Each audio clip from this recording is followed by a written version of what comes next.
Check.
Good evening, everybody, and welcome to Arcadia High School, where your Arcadia Apaches play host to the Falcons of Crescenta Valley in this Pacific League matchup.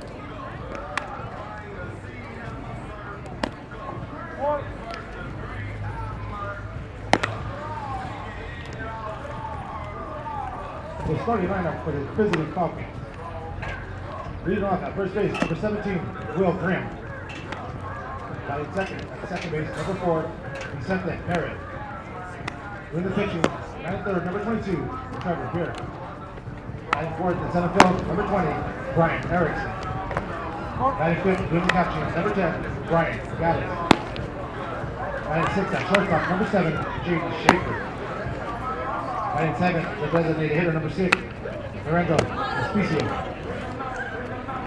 Batting eighth, right field, number 11, Cody Antaldi. Batting ninth, left field, number 8, Isaac Zung.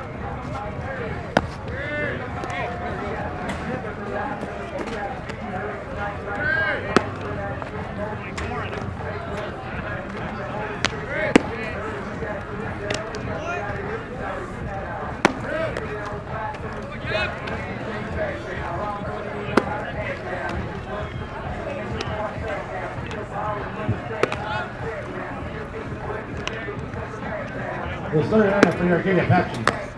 Leading off in center field, number 13, Jacob Lopez. Batting second, left field, number 22, Dustin Allen. Batting third at shortstop, number 88, Jeffrey Steele. Batting fourth, doing the catching, number 44, Tyus Santana. Batting fifth at third base, number 3, Dominic Tello. Batting sixth at first base, number 25, Andrew Spinell. Batting seventh, playing second base, number 7, Tim Kirk. Batting eighth, the designated hitter, number 17, James Nagaoka. Batting ninth, the right field, number 27, Chase Peterson. Doing the pitcher for the Apaches tonight, number 9, Keenan Ross.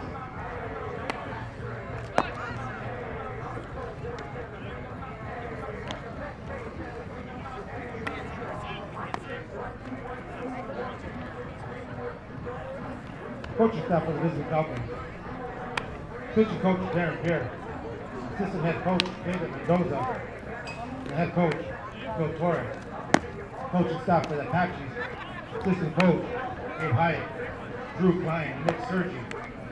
Head coach Nick Lemus.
Tonight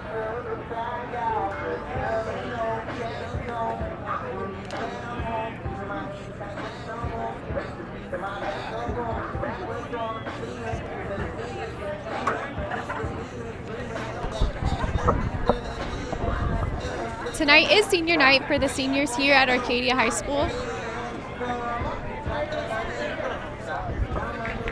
We'll be celebrating our seniors in their last home game of the season.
Let's go!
Tonight is senior night, Arcadia High School.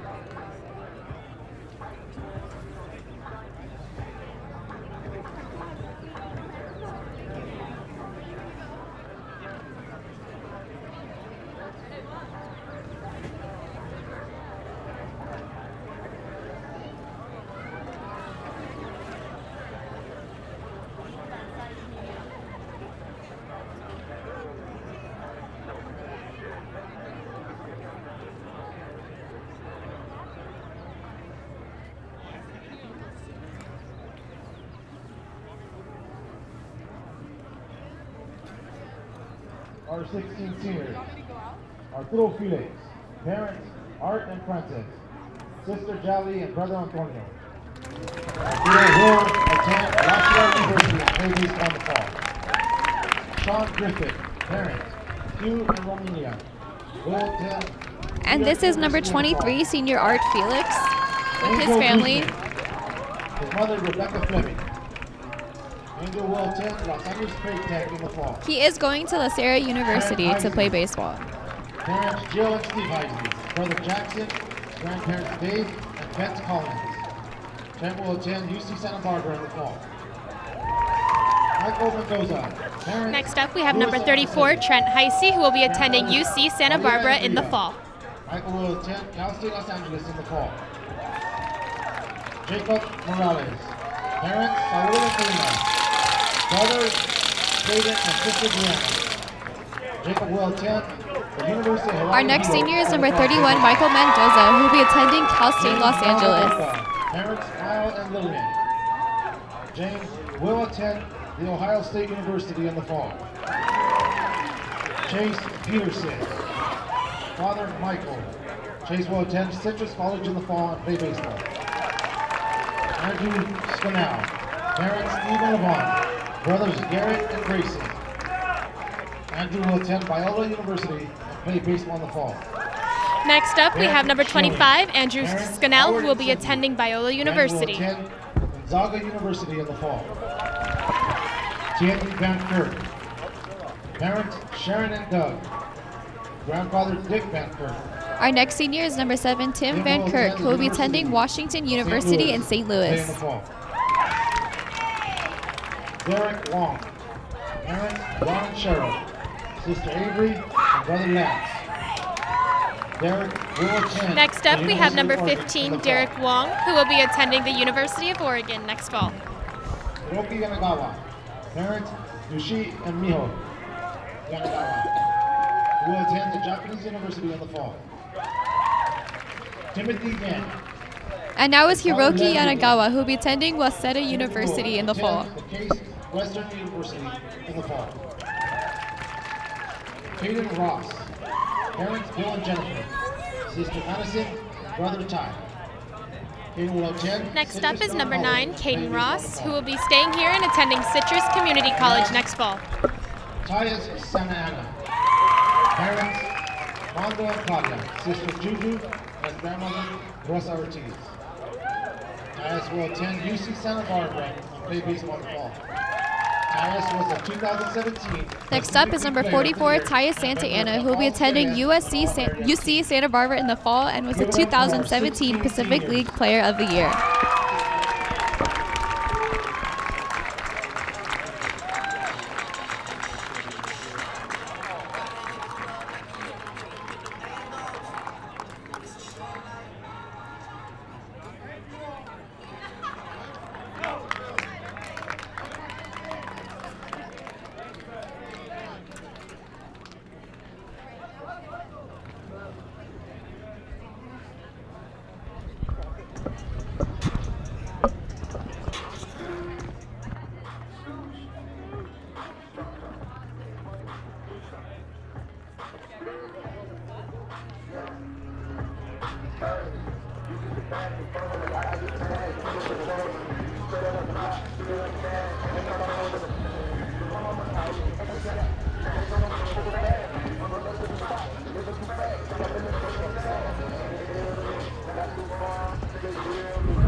Just a reminder, the Arcadia snack bar is open. I got his son right here.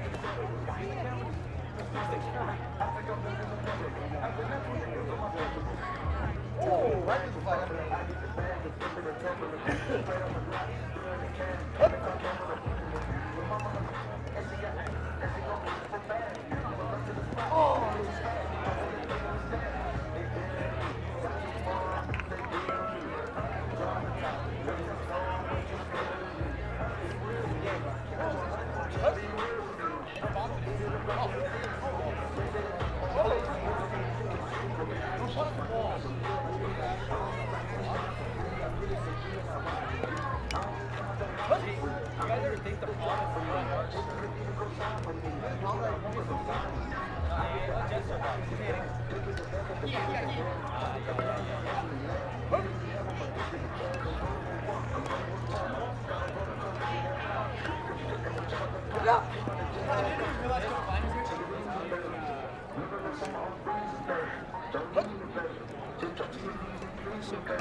Hello and welcome to tonight's CIF Southern Section matchup between the Crescenta Valley Falcons and your Arcadia Patches. Tonight, our boys are looking to extend their 23-game win streak and hopefully by the end of the season have a perfect 25-0 record.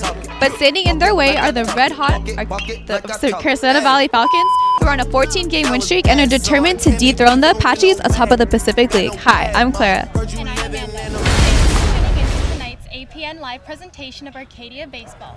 We're in for a thrilling game here at Gambron Field in Arcadia, California. The Apaches are absolutely on fire right now and seem to be unstoppable. They just beat the Division III second-place team, the San Dimas Saints, in last weekend's championship game of the Babe Herman tournament in extra innings, putting an end to the Saints' 22-game winning streak. As soon as that was over, they had a couple of one-sided victories against the neighboring Pasadena Bulldogs. And tonight, they're up against CV, Crescenta Valley, who's going to bring on another threat to their winning streak. This is the first threat that they've had since playing San Dimas, and one of the only threats they've had this entire season. Yeah, the Crescenta Valley Falcons are in a 14-game win streak and are determined to slow down the already historic 2018 season for the Apaches. And with it being senior night, a victory would be that much sweeter for them. They have wins against both Burroughs and Glendale and are one of the two undefeated teams in the Pacific League who are both playing here tonight. Either way, one of these teams is going to walk away with a 1 in the loss column as the Crescenta Valley Falcons take on your Arcadia Apaches on APN Sports. Oh, what are you doing?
Grab your attention, please. Grab everybody, please rise. Draw your attention to the third base dugout. As Arcadia's very own Berlin Milligan sings our national anthem.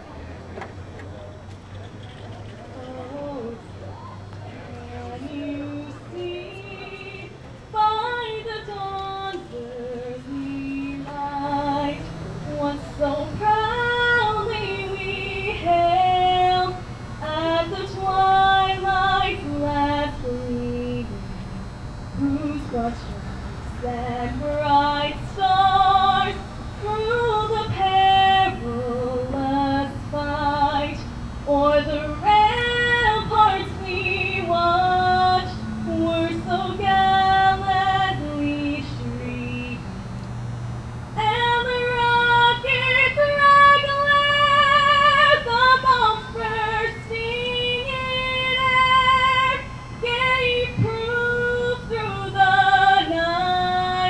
that our flag was still there. Oh, say does that star-spangled banner yet wave o'er the land of the free and the home of the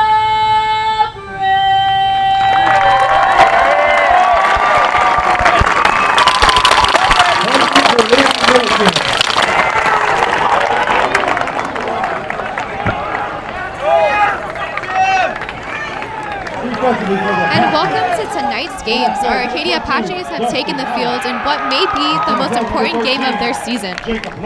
Both teams tonight, Amanda, are undefeated. We're competing for #1 in league. What can we expect out of these two teams tonight? You know, this whole game is just something that everybody's been waiting for all season, and it's going to be a really close game, maybe even a 1-0 game. It's going to be really tough, but I think our Apaches have what it takes to pull it out. They've shown that they can be anybody who stands in their path. Yeah, and with the support of all of all of the fans that we have here tonight, I think that that's definitely going to help with their spirits and the momentum of the game. We have a lot of fans here, as I bet you guys can all hear them, and I hope that we have a super great game tonight. Yeah, like you said, these two teams have been rivals forever and ever and ever, and not just in this sport, soccer, football, anything. Both teams are going to be looking to add to that repertoire of, hey, we beat the other team this year. Yeah, definitely. And with the baseball teams, you know, Arcadia Apaches have won 11 games, and Crescenta Valley has won 16. So we're hoping that with this game and the game on Friday, that we're able to get to 12, maybe 13, and get those two games, the records even.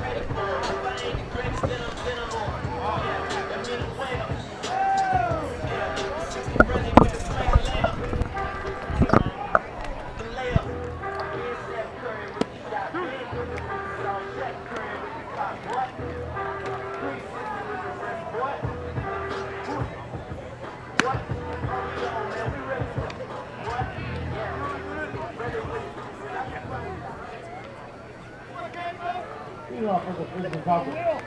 First baseman, number 17, Will Graham. And starting off for Crescenta Valley is going to be number 17, Will Griff.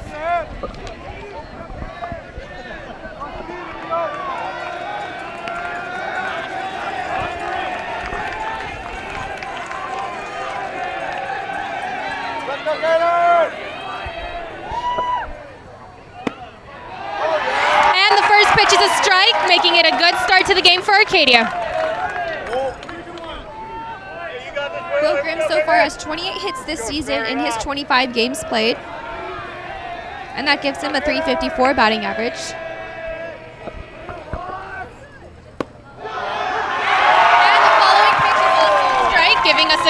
start, bringing the count to 0-2.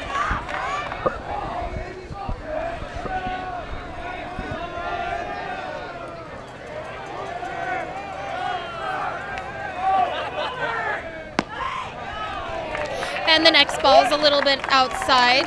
The ump calls it a ball, bringing the count to 1-2. No outs for the inning.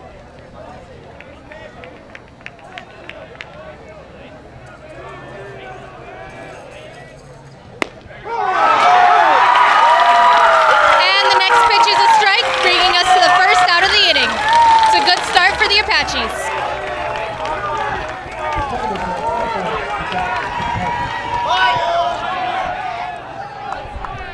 And pitching for tonight for the Apaches is the senior Caden Ross, who has a 0.52 ERA in his 8 games played, and he has 8 wins so far in all of his games. And all of those have been complete games. I'm sorry, games started. He has 2 complete games and 2 shutouts. And the first pitch that Caden Ross throws to number 4, Vincent Parrott, is a ball.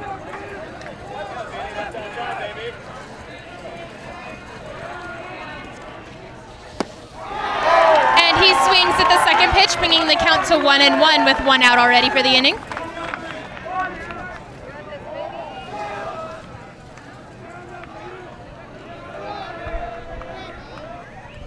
Vincent Parrott has 30 hits so far on his season. And a second strike for Parrott.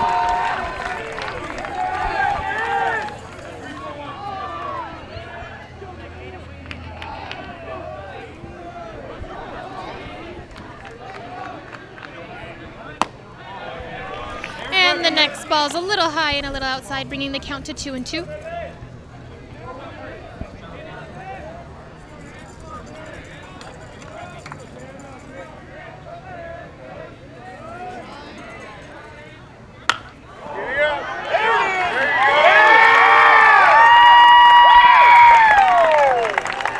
And that's a hit.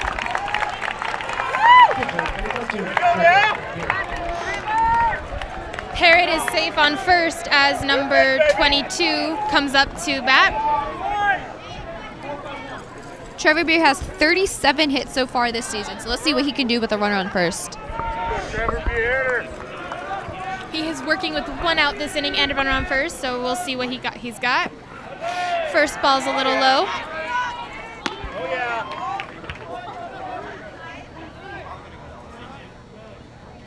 Fastball, Vinny, you're there, baby.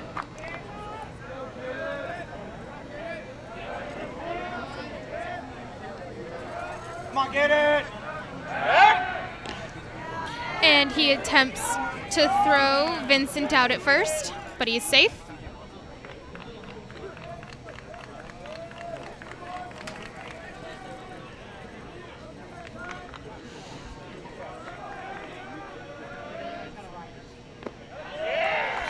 And the ball's low, bringing our count to 2-0.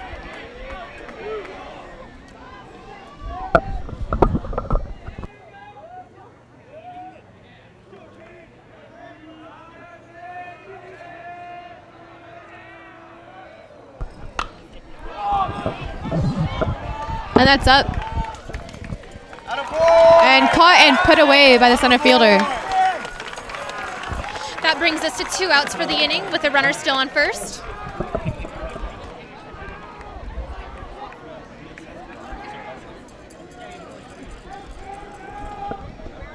And that brings up number 20, Brian Erickson, who has 30 hits this season.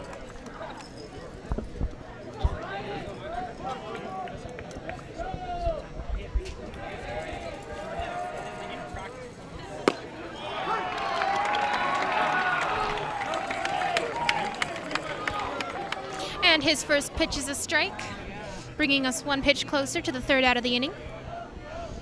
Come on, get it. And he puts the ball in play, goes to short. And it's a force out at 2. Oh, yeah. Let's go. And that's a quick start to the game for Caden Ross. You know, he only allowed 1 hit. I think he did pretty well so far, and let's see how he can adjust the rest of the game. Yeah, that was a great start to the game for our Apaches, and I know that that's going to give them the strength to keep it up. And then also they've got this big, huge crowd here cheering them on and helping them to give a little bit of heckle to the other team when the other team does something that we don't want. Yeah, and there's not just fans on the Arcadia side. The CV side definitely put out too in this rivalry game. I definitely think this is the most fans they've had at any game this season yet so far. And with their record and playoffs coming, I think we can only expect more from here on out.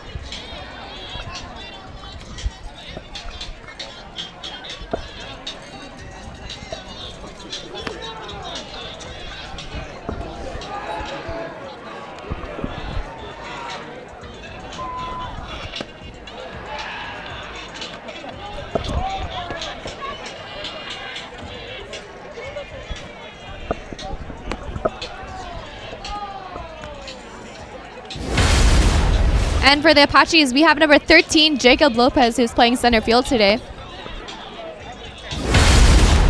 Batting second is number 22, Dustin Allen, who's playing outfield for our Apaches today. Next is a junior, number 88, Jeffrey Castillo, who's at shortstop. Batting cleanup for the Apaches is number 44, Tyus Santa Ana, one of our seniors, and he's catching for us tonight. And number 3, Dominic Tello, is playing infield tonight for the Apaches. And number 25 is Andrew Scannell. He's also a senior this year, and he's going to be playing outfield for us tonight. And another senior for the Apaches is number 7, Tim Van Kirk, who's playing second base. Next up is James Nagaoka, number 17, another one of our seniors, who's going to be playing first base tonight. Next is number 27, Chase Peterson, who's also a senior and playing outfield. And we finally have Caden Ross, our pitcher, number 9, and he's a senior this year.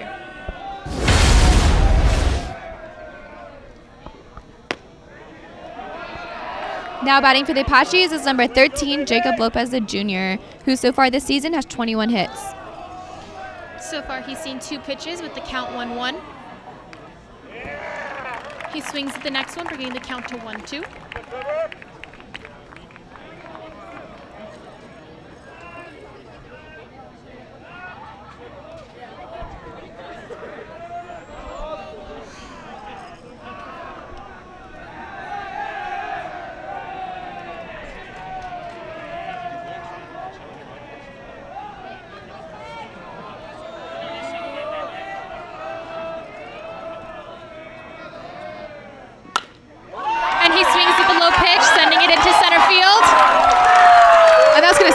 For a single for Jacob Lopez to start off the inning for the Apaches. It's a great start for our Apaches as Tim Van Kirk steps up to the plate.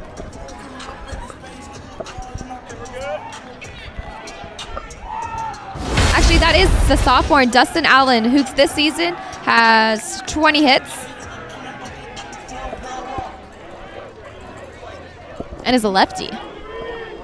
So with a run on first, let's see what he can do. Close out the bunt. He attempts a bunt.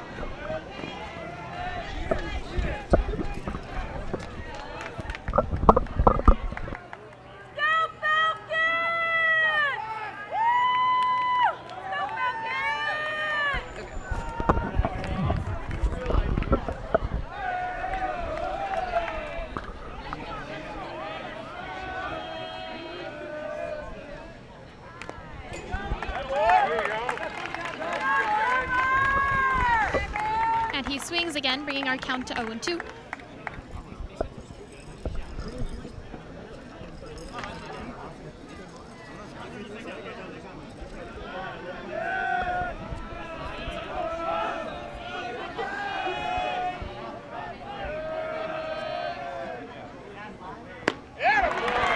He swings and misses, and that is the first strikeout for the Apaches.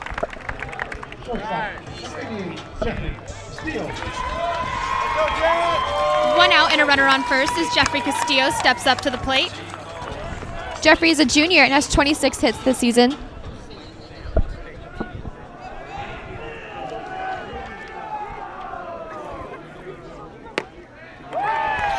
His first pitch is a strike.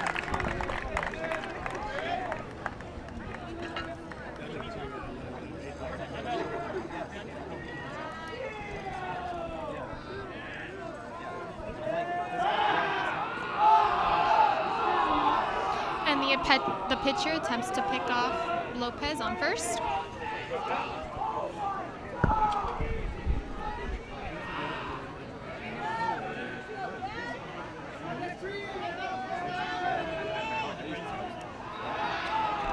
And he attempts to pick him off again.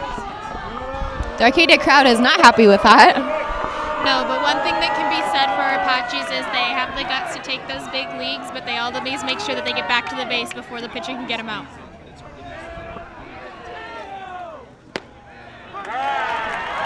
And the next pitch is a strike, bringing our count to 0-2.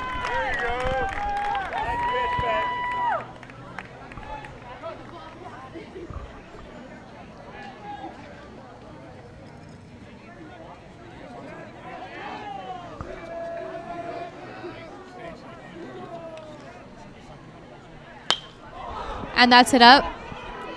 It's in foul territory. First baseman tries to make an attempt at the play, but doesn't. This gives Jeffrey Castillo another chance at bat.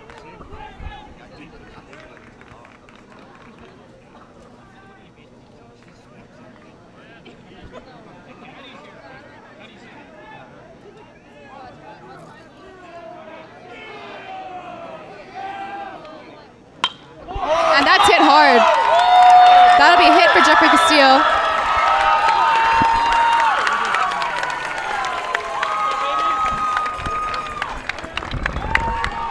It definitely looks like our Apaches are in it for the long game tonight. They're going to take it one base at a time and see how many runs they can get. And with runners on first and second, that brings up the catcher and the senior, number 44, Ty Santa Ana, who has 22 hits this season.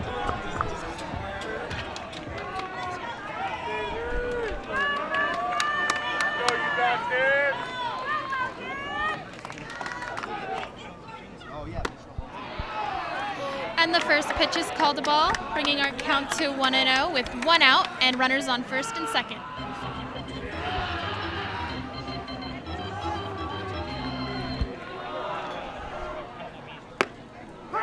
And the next pitch is a strike, bringing our count to 1-1. Oh my God. Seriously? Oh, this is a minor miracle.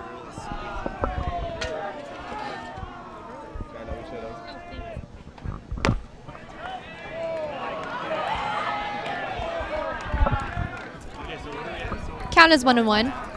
2-1.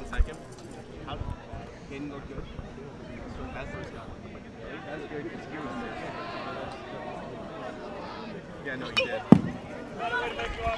And he tips it backwards, bringing our count to 2-2.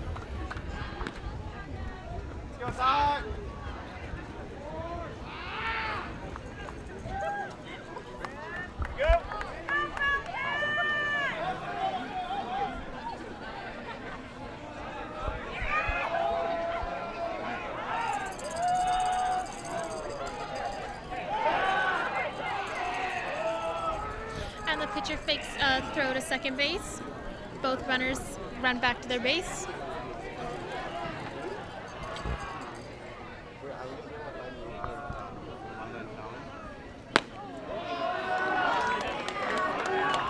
And the next pitch is a ball, bringing us to a full count.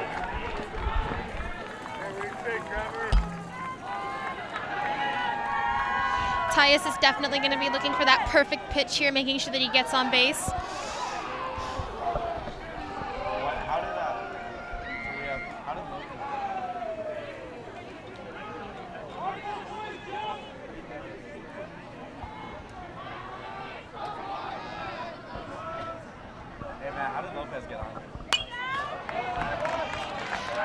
And Tyus earns another chance at bat as he tips the ball backwards. There's still 1 out for our Apaches with a runner on second and first.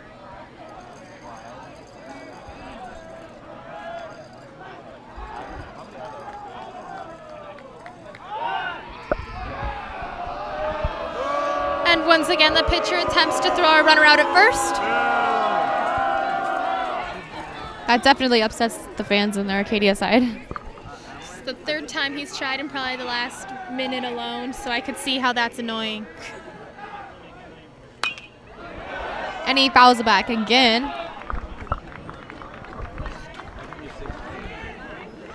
I think that this is going to be another quality at bat for Tyus. Yeah, definitely.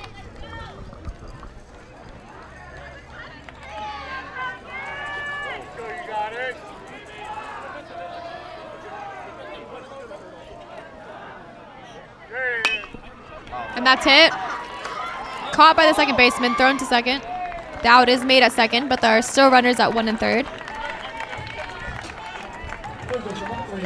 That's 2 outs for our Apaches.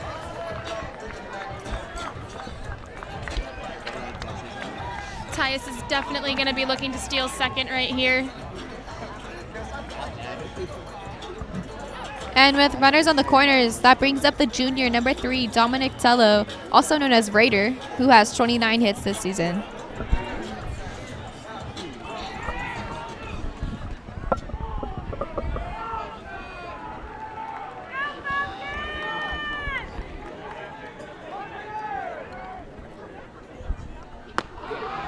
And the first pitch is high, bringing our count to 1-0.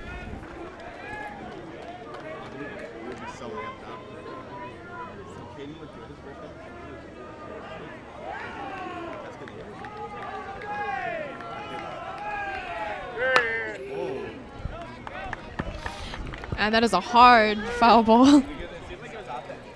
Yeah, he's just got to get a little more in front of it, and that'll be going straight out in front of him.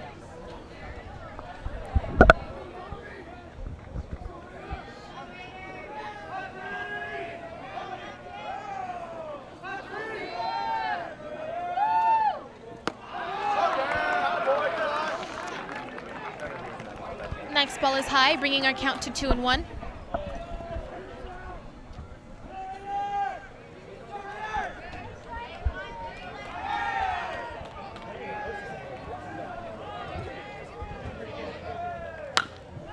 And that's up. And in foul territory.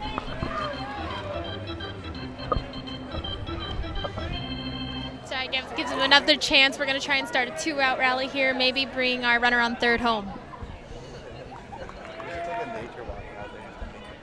Yeah, that's what I was thinking. Okay, let's give it Well, like pretend to go out there looking for a spot. And the next pitch is high, bringing us to a full count.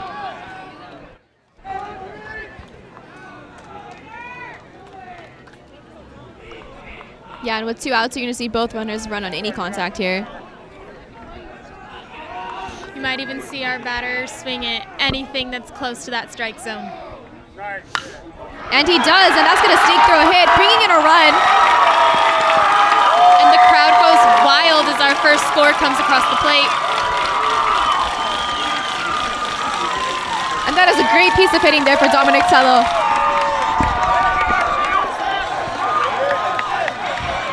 That brings the score to 1-0 in favor of Arcadia with 2 outs and a runner on first and second.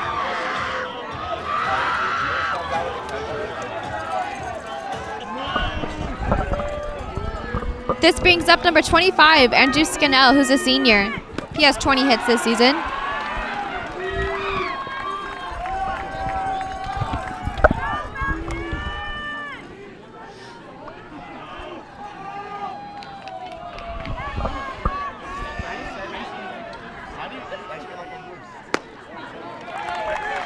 And the first pitch is a strike.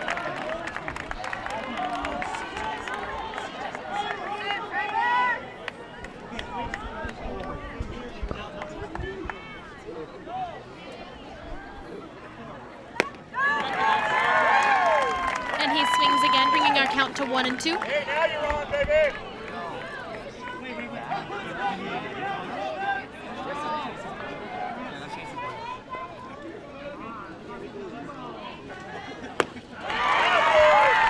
And he swings again, bringing up the third strike for that inning and ending the inning. So that was a pretty good first inning there for the Apaches. You know, we had a quick inning. We only top of the inning, Caden Ross only allowed 1 hit, and he didn't allow a runner to go past first. Then we were able to come back here, get a few hits, have some runners on. We did leave some runners stranded, but we got a run in, which probably gives some confidence to Caden Ross going out here to pitch for the second inning. Yeah, that was definitely a quick first inning for both sides. The Apaches did an amazing job at keeping the ball in front of them, and Caden did a great job of making sure that no batter got on base in the first place. And then our Apaches had the strength to back him up and get that first run for the inning. And hey, it's always great to score first. Once again, the Arcadia scoreboard is open. Help yourself to some quick food, drinks, and candy. Make sure to check us out on social media. We have Facebook, Snapchat, Instagram, Twitter, and YouTube.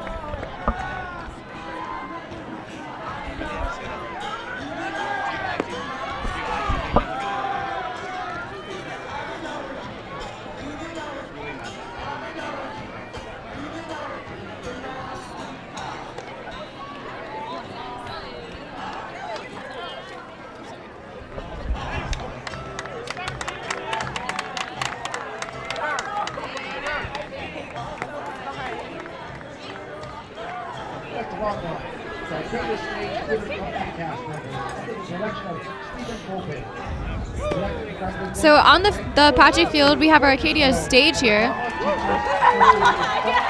It looks like they have won a couple of different trophies in their last competition. I believe that they have been ranked first in the state. Not that long ago, about the end of March, they actually just had their performance for this semester, Beauty and the Beast.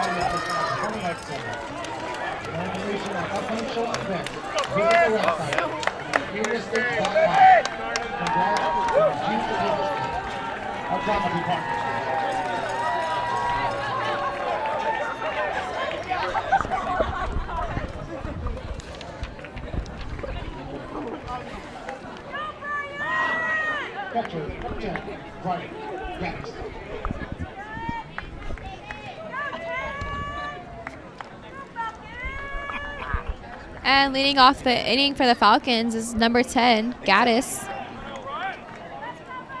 He has 22 hits this season.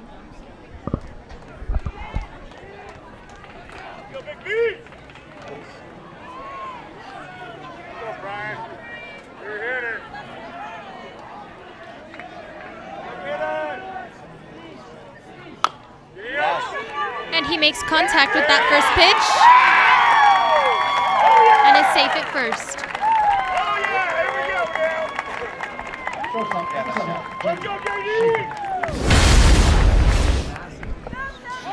As you can see, there was a slight bobble there by our third baseman, but it's okay. He kept it in front of him. This brings up number 7, Schaffer.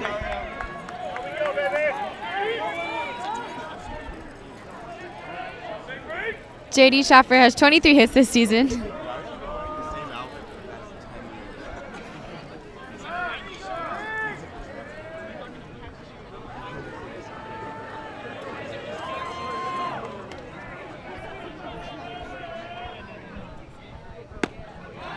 And the first pitch is a strike, bringing our count to 0-1, no outs.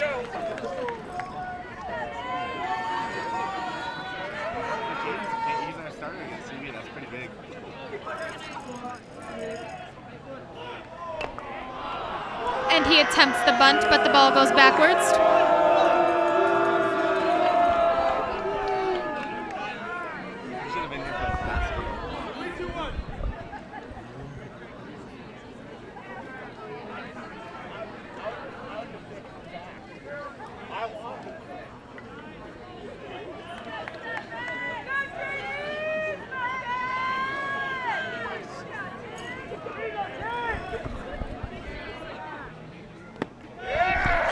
And the ball's low.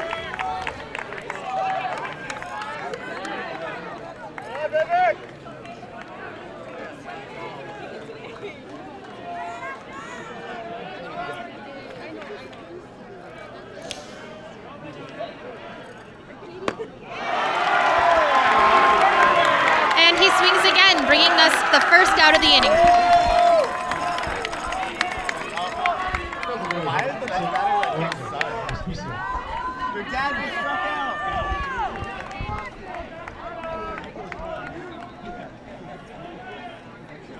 This brings up the designated hitter for the Falcons, number 6, Lorenzo Respicio.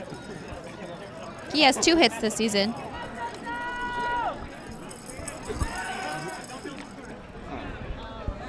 And they attempt to throw the runner out on first, but he's safe.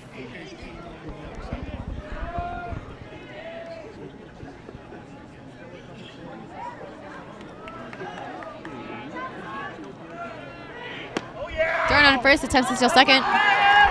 And he gets in there.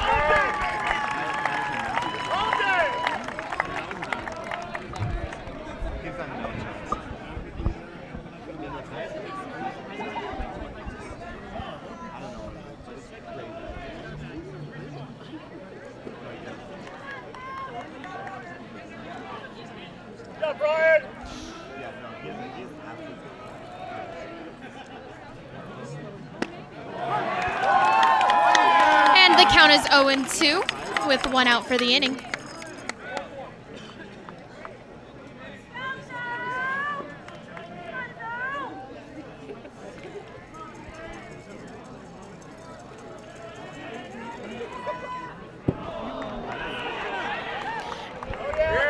And with a wild pitch, the runner advances from second to third.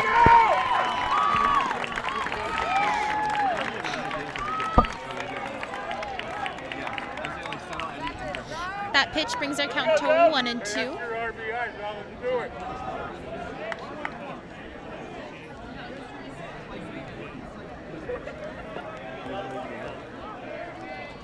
Go, Brian.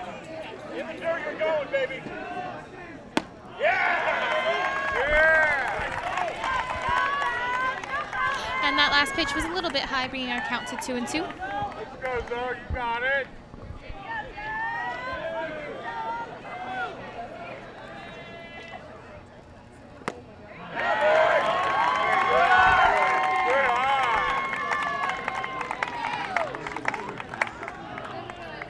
Last pitch was a little low, bringing our count to 3-2, and it definitely seems like Caden Ross is a little bit rattled by that runner on third.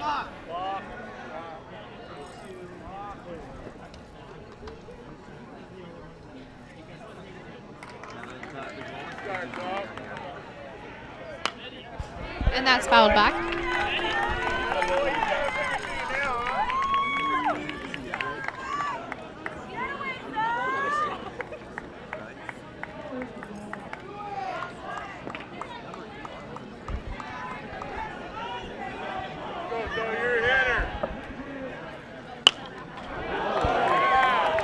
And he attempts to put that ball into the play, but it goes foul. And that almost went straight into the Arcadia dugout. I probably would have been running for my life if that was coming for me. Wait a step, babe. Here we go. You're good. Go ahead. No, bad out.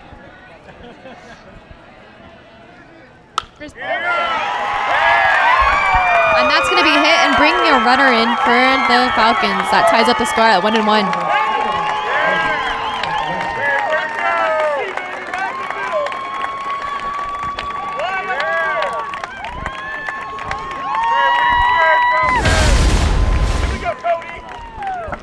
Yeah, that hit just got in there a little bit before the center fielder can make a play on it, and that brought in the run for the Falcons. And that brings up for the Falcons number 11. Let's see if I can say his name. Ken Solosi. He has 1 out on him and a runner on first. He also has 8 hits this season. And he gives the whole crowd a little bit of a scare right there as he rips the first ball out foul to the left. If he evens that out and puts that towards the center, that could be really dangerous. That brings our count to 0-1 with 1 out. And the runner escapes from first. He's going to go to third. Let's see if he can make it. And he's in there at third. The Apaches are definitely a little bit shaken up by that run that just came across the plate. I don't think if we had that run, they probably would have just made that play. Well, yeah, with a pass ball there, the runner sees the opportunity. He stumbles a little bit at second, then he realizes how much time he has, and then he makes his way to third. That was great base running there by the Falcons. And it looks like we're going to take a short timeout.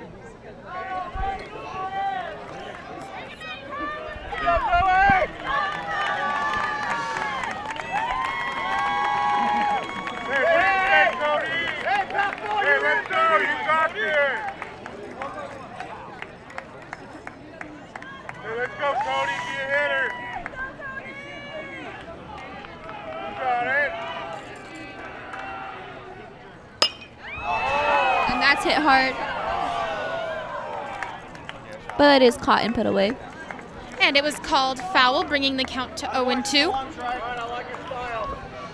He's definitely proving that he has that hit that can put our Apaches in danger right there. Let's go! Let's go! You know what you want.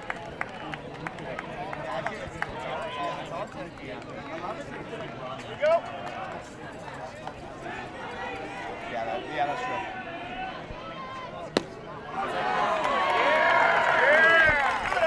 Hey, way to go, Cody! And the next strike is a ball, bringing the count to 1-2.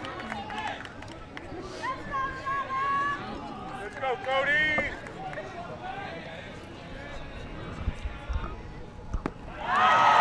And he's hit by a pitch. This leaves us with 1 out for the inning and a runner on first and third. Here we go, Isaac!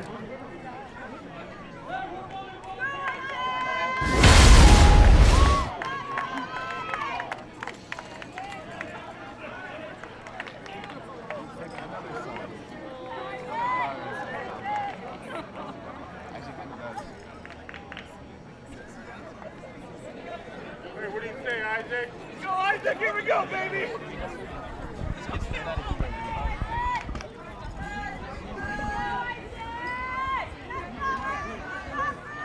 All you, baby! Here, wait for what you want. And that brings up number 8, Isaac Sung for the Falcons, who has 19 hits this season. Go, Isaac! Hey, you're a hitter, kid! And his first pitch is a strike. That works you. Come on, Gary! Let's go, you need that. Come on now, Isaac!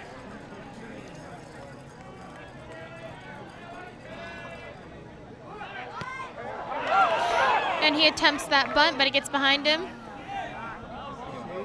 And the runner on first advances to second.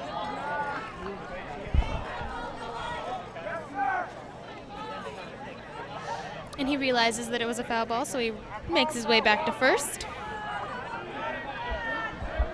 And the coach is going to come talk to the umpire. Hey, in a high-stakes game like this, they're going to fight for everything they can. Yeah, especially with a close game like this, even though it is early innings, anything that you can get an extra base, anything that really matters.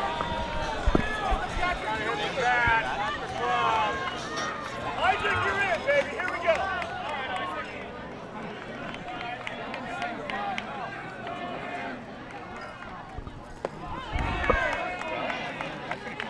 Good job, Isaac. And the next pitch is a little low, bringing his count to 1-2. Still 1 out for Crescenta Valley. You meet Darnold? Oh yeah, he's done.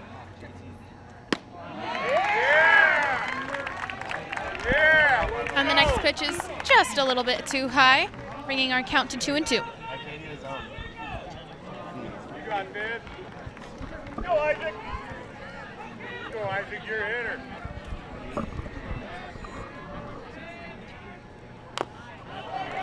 Stay in there, baby.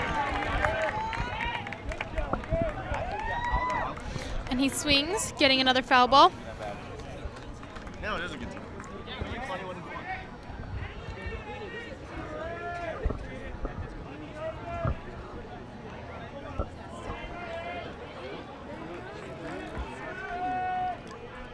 Yeah, that's what they need from him. They need the news from him. Yeah! And the next pitch is a little bit high, bringing us to a full count. Go, Garrett.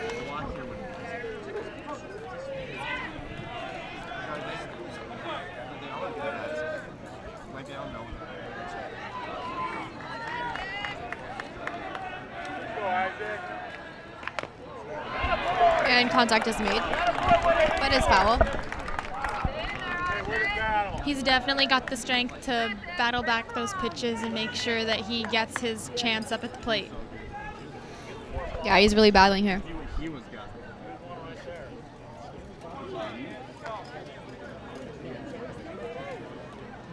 Where? Oh yeah, there is. Like there, I see Caden's one. I see Caden. Oh, I see Al Gills. Oh, there's Caden. Go, baby! Go, Isaac.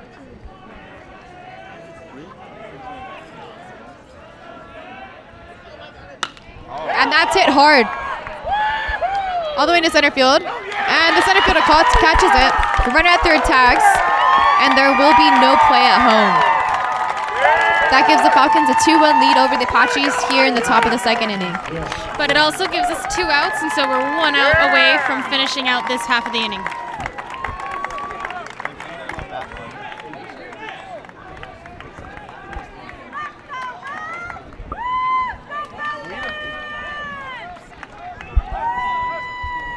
And that brings up the top of the lineup for the Falcons, number 17, Grimm, who struck out his first at bat.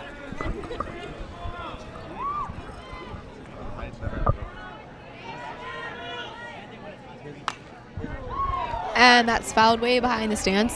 Giving us the count 0-1. Oh, you, baby! 80s, 70s, 80s. Go 1-7.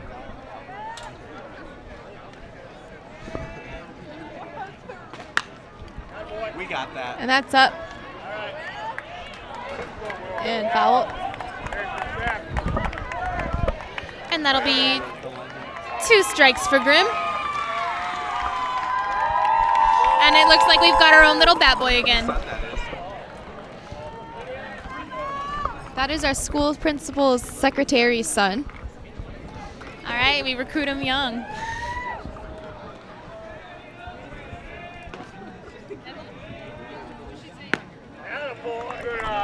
And that next pitch is a little bit outside. Hey, take your pitch. Here we go, Will. Sean.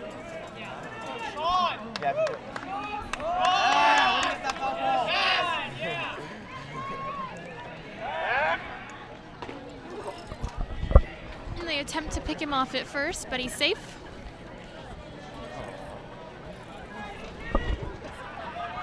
Go, baby.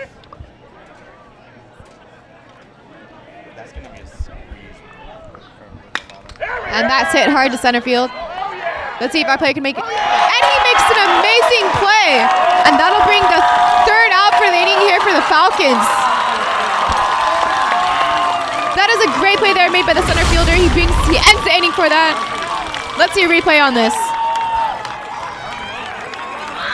It's a beautiful end to that half inning for us, and one thing that you can't necessarily feel if you're at home is the energy coming off of the crowd right now. Yeah, that was just an amazing, beautiful defensive dive there by the center fielder, and that definitely saves Caden Ross. You can definitely feel it go from everybody. All right, let's see it here. The ball's hit center field. He tracks the ball back, and he dives and makes the catch. What a beautiful play there. That definitely gives the Apaches back the strength and the hope that they can come back after that score that was made the last inning.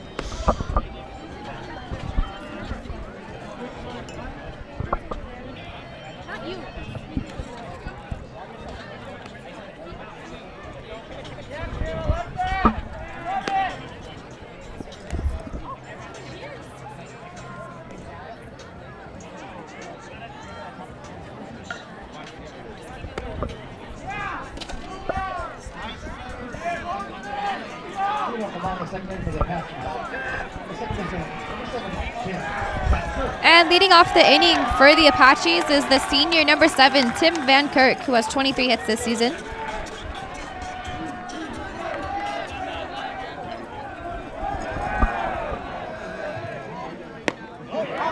And he swings at that first pitch.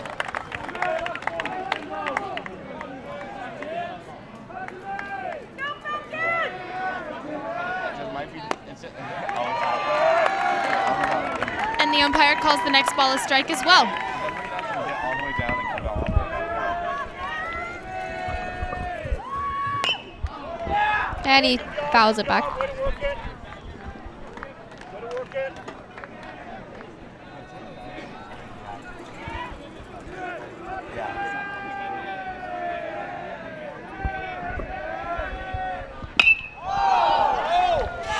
And he fouls it out again.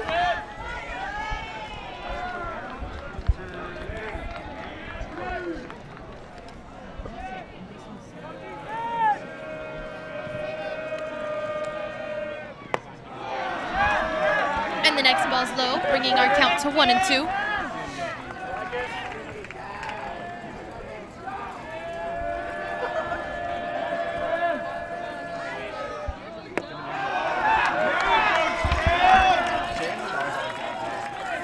And once again, the ball is low, bringing the count to 2-2.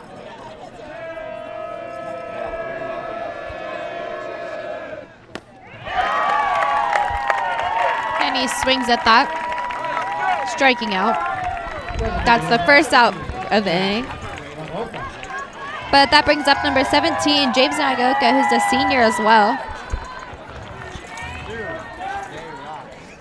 Those are wrestling beats.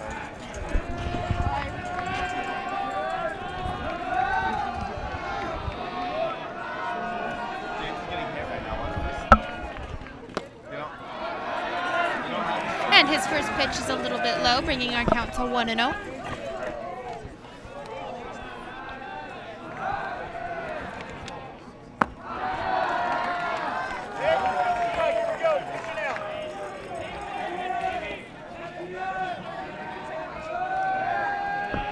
Watch the senior do it now. And the ump calls that one a strike. It's a low strike.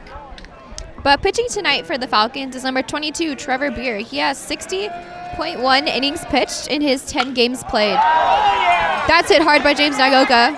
Center fielder makes a play on it, grabs it, and puts it away. This brings us to 2 outs for our Apaches. Right fielder, 27, Chase Peterson.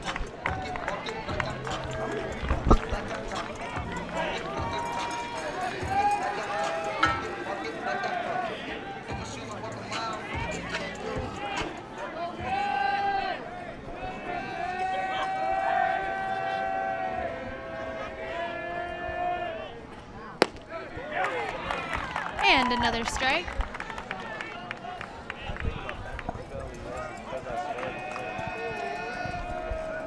Chase Peterson, the senior, has 21 hits this season. And another strike for Peterson. This gives us 2 strikes and 2 outs for the Apaches.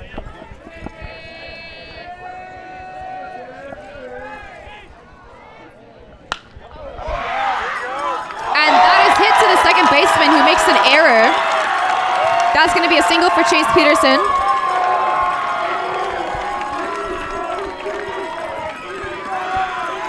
This could be the start of a 2-out rally for our Apaches with a runner on first.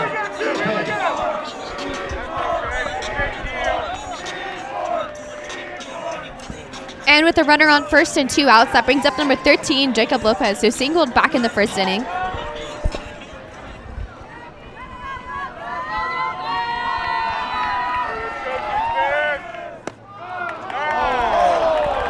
And the umpire calls that first pitch a strike.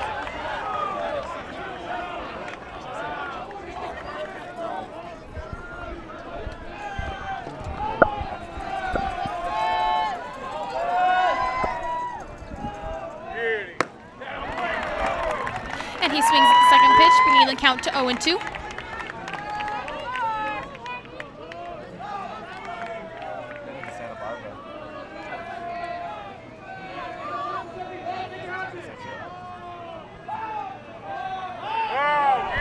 The run on first, steal second. And he is tagged and put away. This brings us to the end of the second inning, and the Apaches definitely tried their best to get another run in there. 2. Really Hatchers, 1. Yeah, that was a good attempt there by Chase Peterson, but their defense was just really ready. Yeah, that's always a hard thing to look out for because you're just so intent on getting to the base, you don't really know when the ball is in front of you until it's there. Take Ohio! Champion!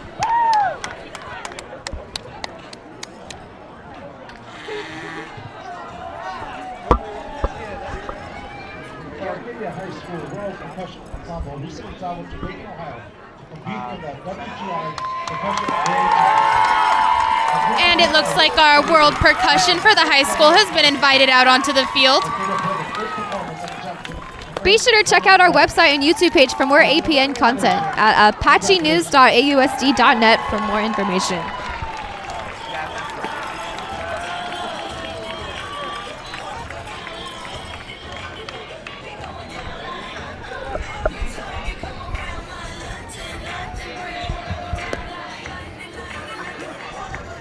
What did you say?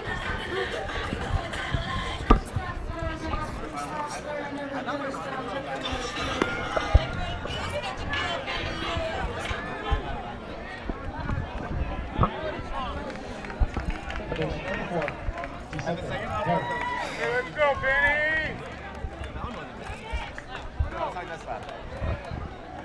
Leading off the inning for the Falcons is number 4, Parrott, who singled his last at bat.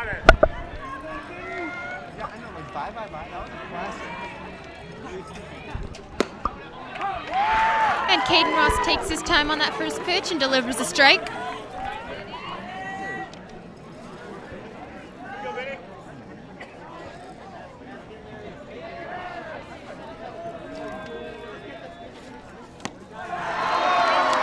And he swings on that second pitch, bringing the count to 0-2.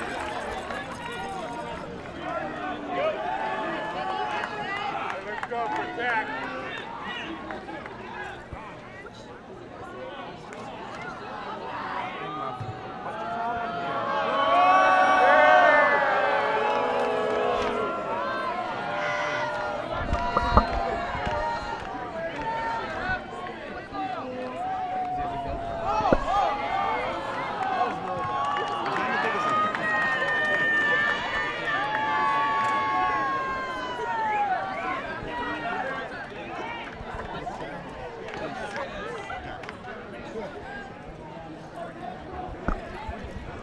Go, Benny!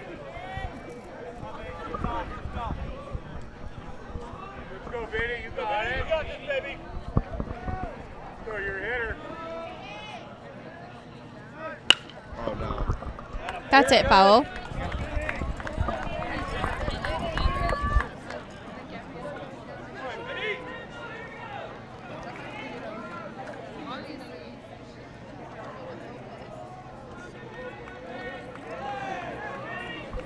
let's go, Benny. You're a hitter.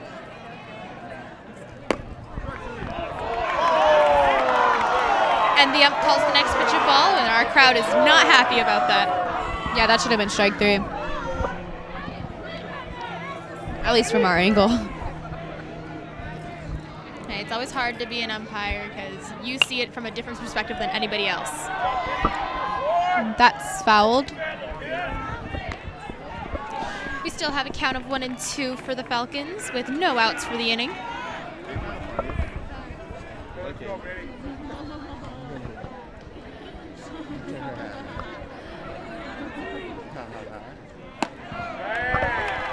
And the next pitch is a little bit high, bringing in the count to 2-2.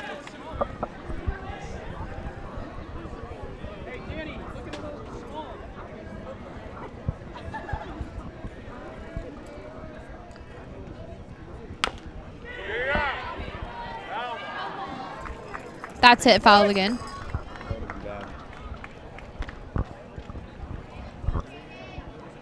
Oh yeah, attaboy, Trent. Foul ball duty.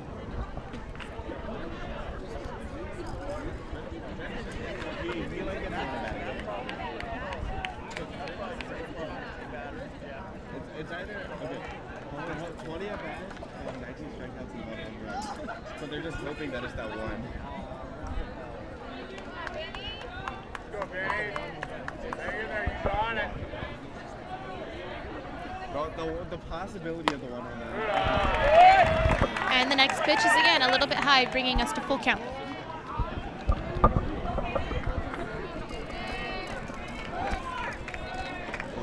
Baby, okay, Brian's over there, okay? I need you to just keep looking ahead. Feel it. Go room! Go room! Moose has got this.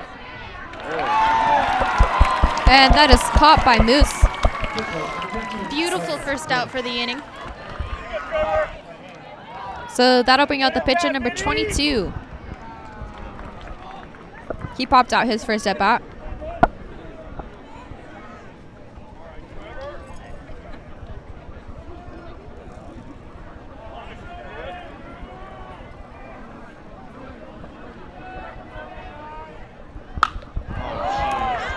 That's it hard.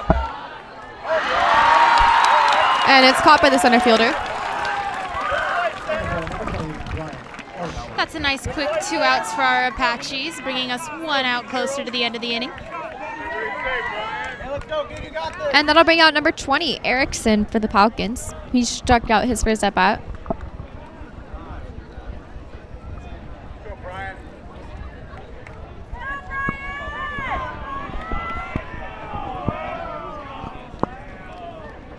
No one wants to grab that bubble. And that first ball is in the dirt.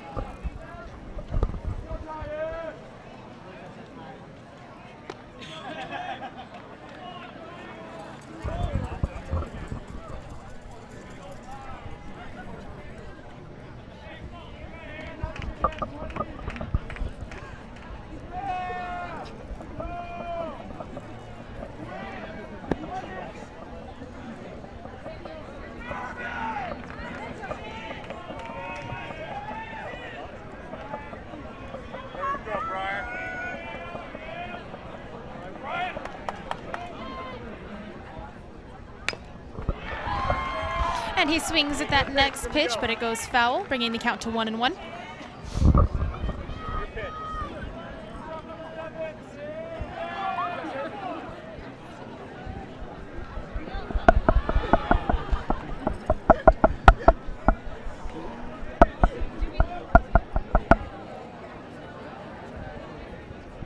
And we have a little conversation between Caden and Tyus.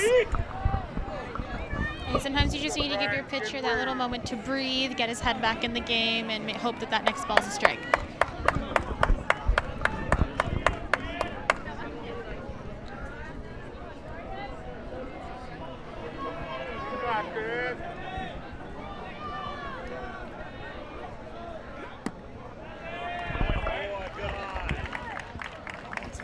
Next pitch is low, bringing in the count to 2-1. Still 2 outs for the Falcons. Up into the dirt, baby!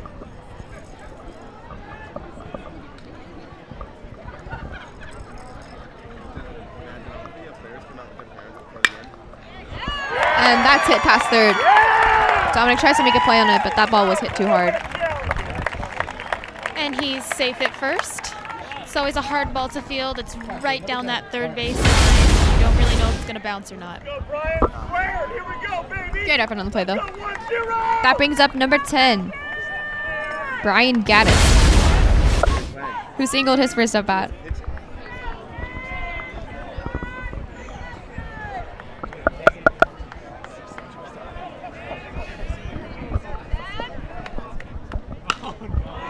And that's hit.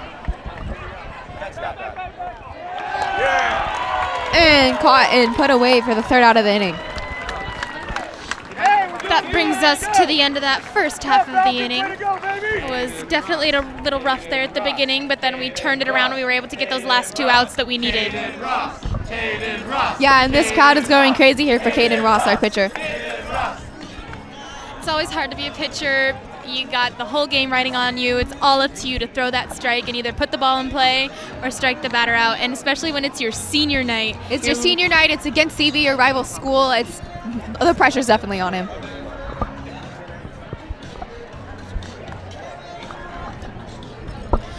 And I don't know about you, but it seems like this crowd has grown the longer we've sat here.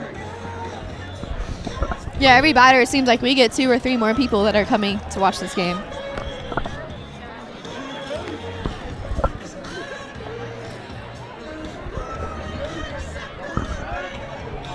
Just a friendly reminder that this broadcast is brought to you by the students of Advanced Video Production here at Arcadia High School.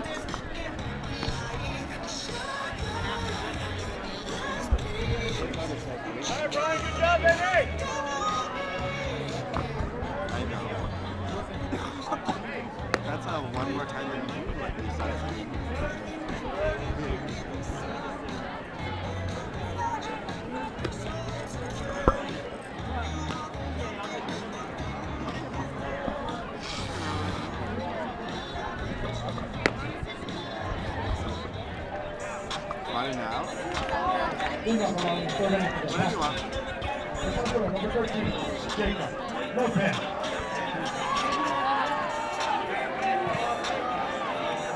Huh?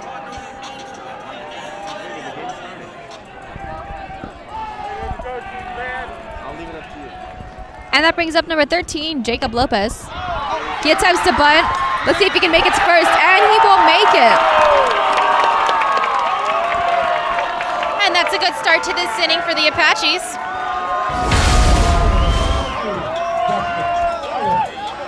It was a beautiful bunt right where you want it.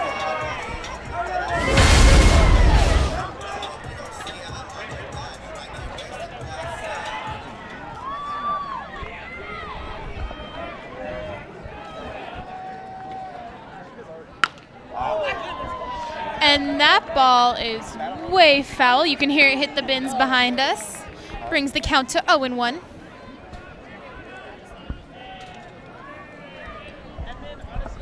And that was followed by number 22, Dustin Allen, who struck out his first at bat. Definitely looking here to redeem himself this inning.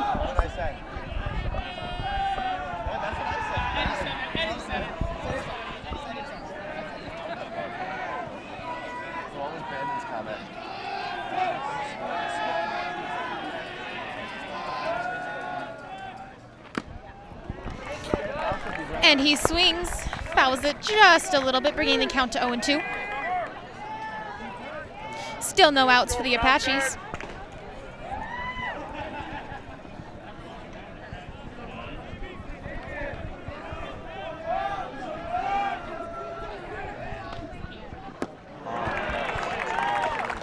And Dustin Allen swings and strikes out again.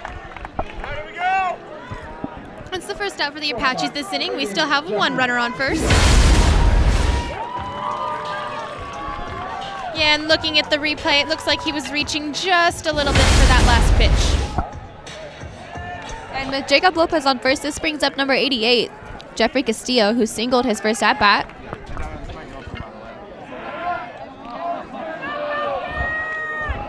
And it looks like they're trying to throw Jacob Lopez out at first, but he's safe.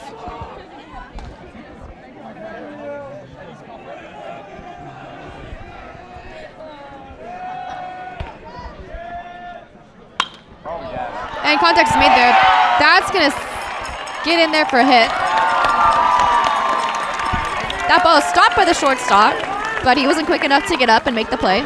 Fortunately for Jeffrey Castillo, putting him on first base. It gives us a good position for the next couple of at-bats. We got runners on second and first. Unfortunately, that gives us a potential force out for CV. But with runners on first and second, that brings up Ty Santa Ana, who reached his last at-bat on a fielder's choice.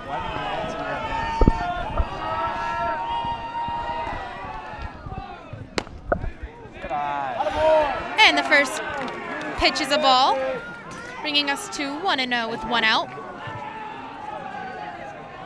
can't do that, bud. Or you can't, yeah. That's the one thing you can't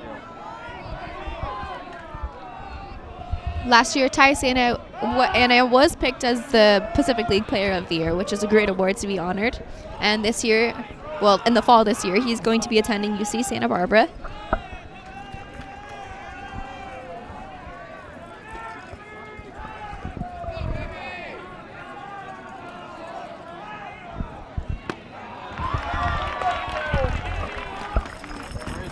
And the next pitch is just a little bit high and out of the strike zone, bringing us to 2-0.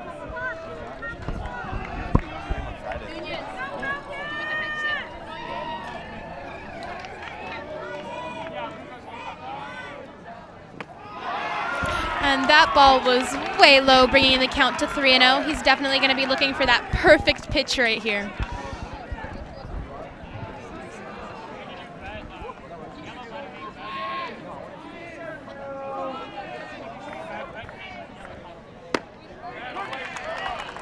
And that last pitch was a strike, bringing us to 3-1. Still one out for the Apaches.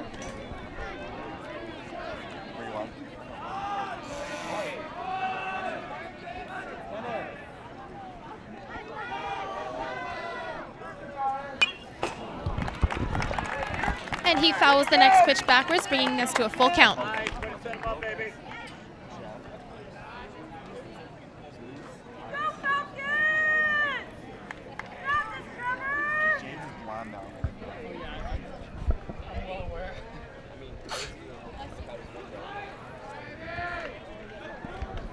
And warming up in the bullpen for Arcadia is number 27, Chase Peterson. Looks like they'll be looking to make a switch sometime in the next couple of innings. There it is. Tyus fouls that back. Chase it, baby. Full count. There's one out with runners on first and second. And this is the battle for We still have a full count with one out and runners on first and second. Contact is made there. Let's see if he can run it out. That'll be quickly put away there. But that advances both runners an extra base, so we have a runner on third and second with 2 outs. Bringing up number 3, Dominic Tello, who's also known as Raider. He singled his first at-bat and brought in the first run of the game, so let's see what he can do here. Maybe he can do that again.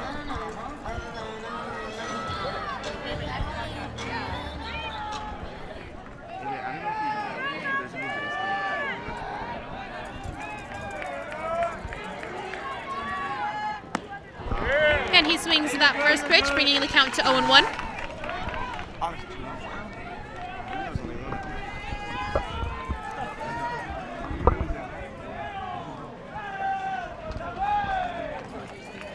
I see John Wood. You know who John Wood is? And he reaches for that one again. Bringing his count to 0-2, and he's going to again be looking for that perfect pitch right here, making sure that he tries to make some contact and get on base.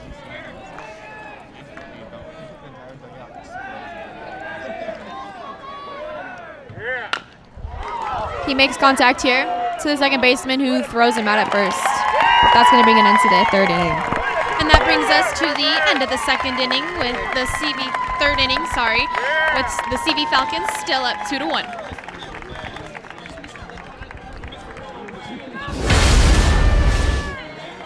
Complete innings. Crescenta Valley Falcons 2.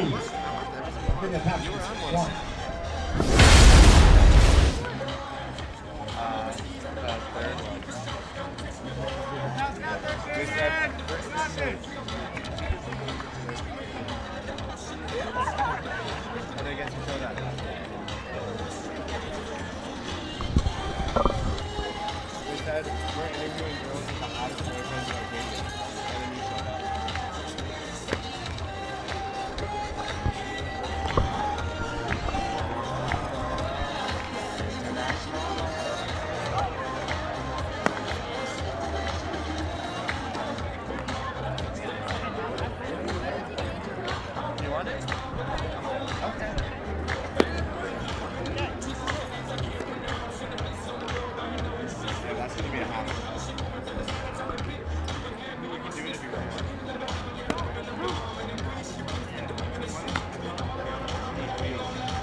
And it looks like the Apaches will be keeping Caden in to start this next inning.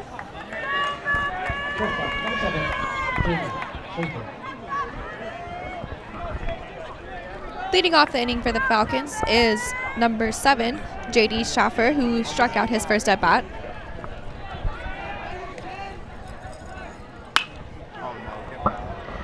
And he hits that ball out to right, but it goes foul. It's a long strike, you're good. This brings the count to 0-1.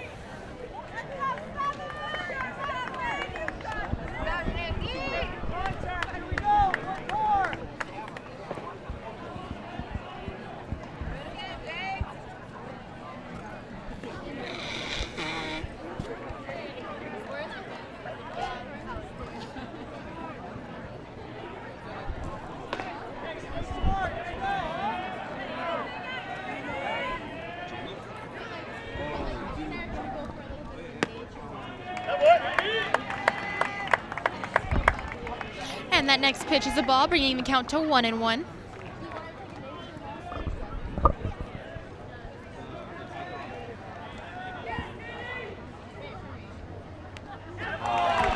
And he's hit by a pitch. And he advances to first with no outs yet for this inning. Designated hitter, number 6, Crescenta Valley.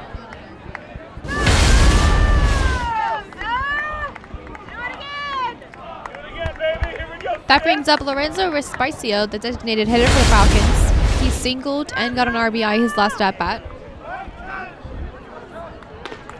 I'm leaving it up to you.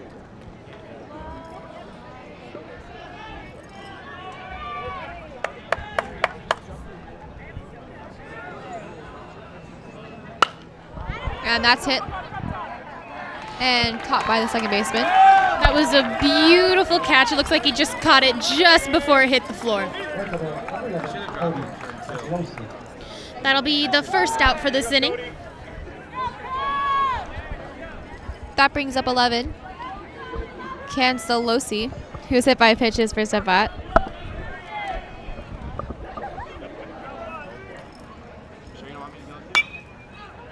And that first pitch goes up and out of the park. It's foul ball. The count is 0-1. I want to know, is Colin going as well? And I believe the last time he was up at bat, he showed us that he has what it takes to hit it way deep into left field. So the Apaches will definitely be looking for that. He hits that one hard. And it's caught and put away by the right fielder.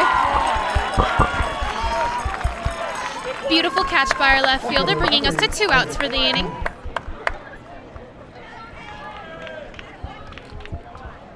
And with 2 outs on a runner on first, that brings up number 8, Isaac Sung. He had a sac fly and an RBI his last at bat.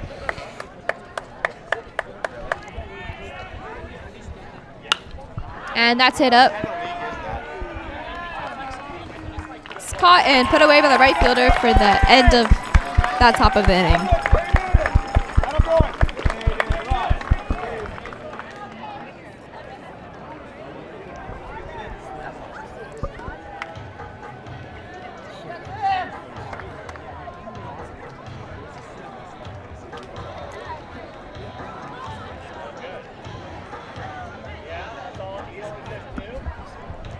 Once again, make sure you check us out on all our social media on Facebook, Snapchat, Instagram, Twitter, and YouTube.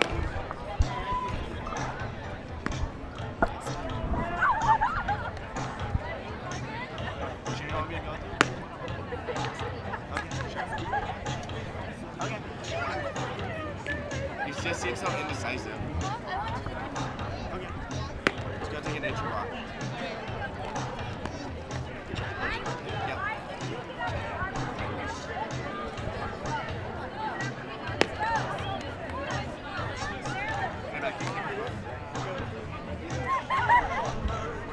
And you see Caden Ross over there on the screen.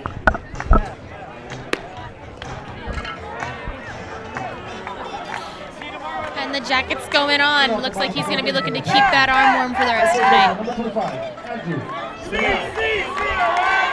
And leading off the inning for the Apaches is number 25, Andrew Scannell, also known as Moose, who's one of our seniors. He struck out his first at-bat.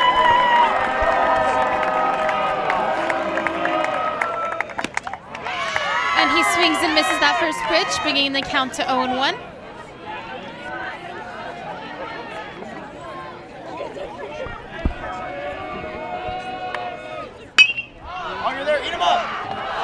And that's hit to third. See if the first baseman can make a play on it.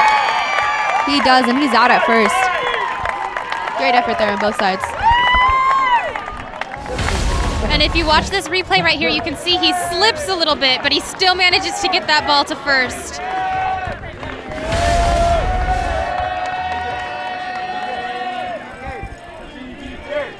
And with one out, that brings out number 7, Tim Van Kirk, who struck out his first at-bat.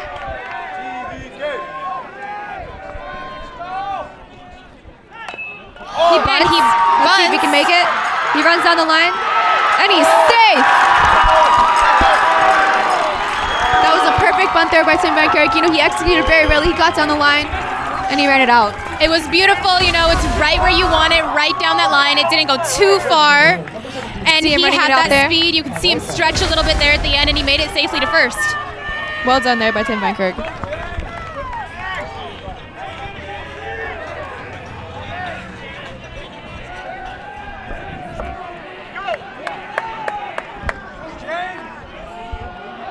And that brings up for the Apaches number 17, James Nagaoka, who popped up his first at bat. And the ump calls the first pitch a strike, bringing the count to 0-1. Still 1 out for the Apaches with the runner on first.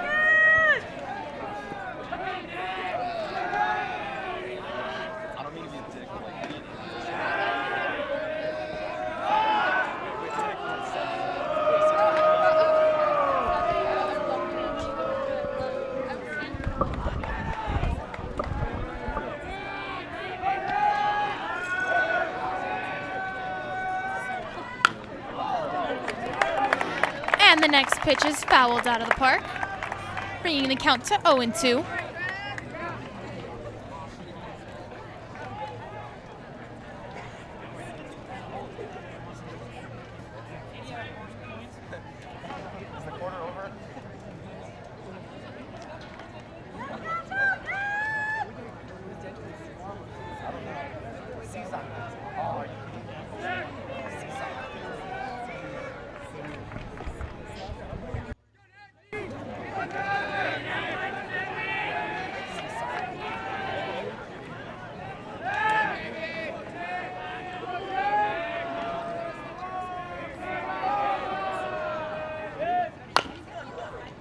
And he fouls that next ball, giving them a little bit of a run for their money there. He's proving that he's got what it takes to battle back.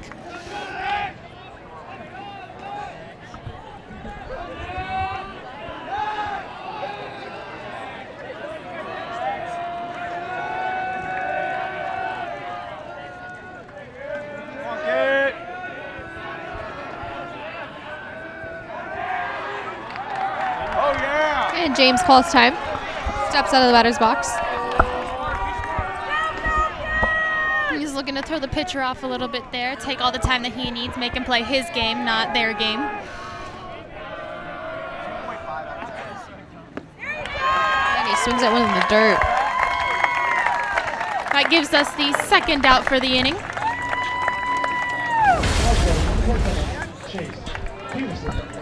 Let's watch the last swing. Yep. Swung at one in the dirt.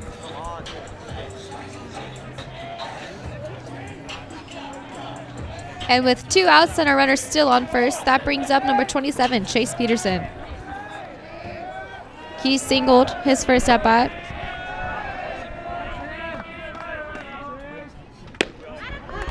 And the first pitch is a strike, leaving us with 0-1, a runner still on first, and 2 outs for the inning.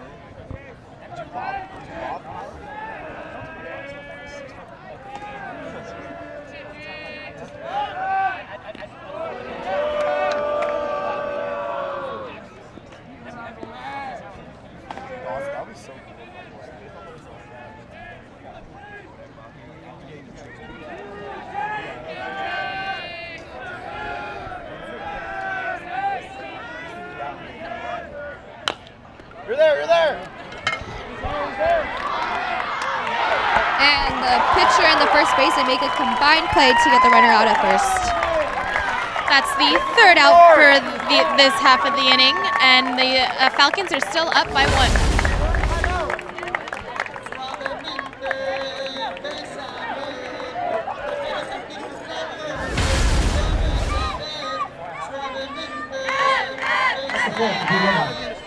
Crescenta Valley Falcons 2, Arcadia Apaches 1.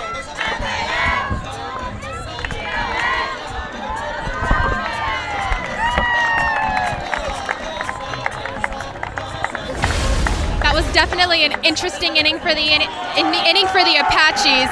That first inning, you could definitely tell that they could see the ball, see where it was going, and they had the footwork to stop the ball and keep it in front of them.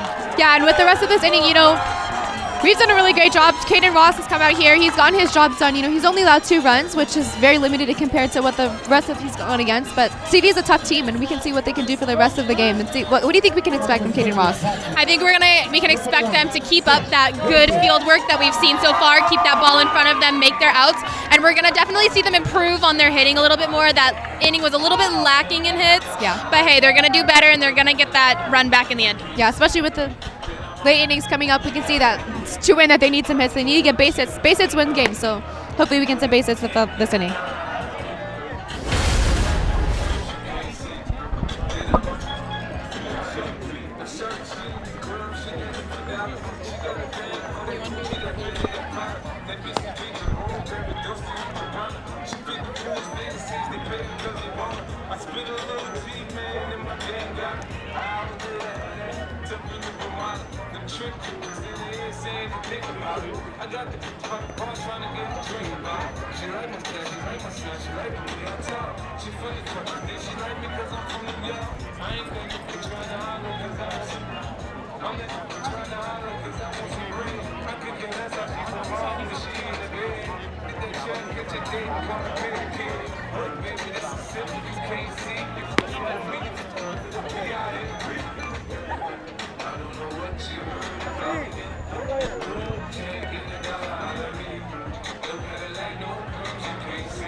And our pitcher for this inning is going to be sophomore Chris Wilson, number 21.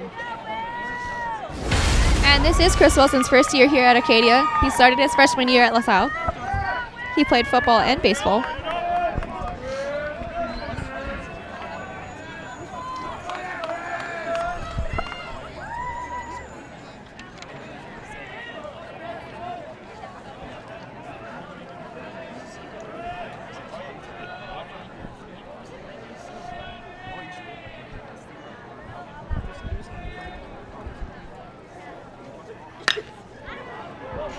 And the first pitch is hit foul down the first base line.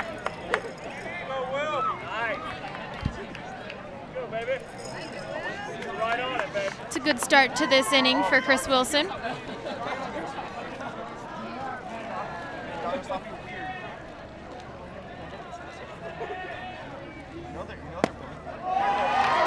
And the next pitch is a strike as well, bringing the count to 0-2.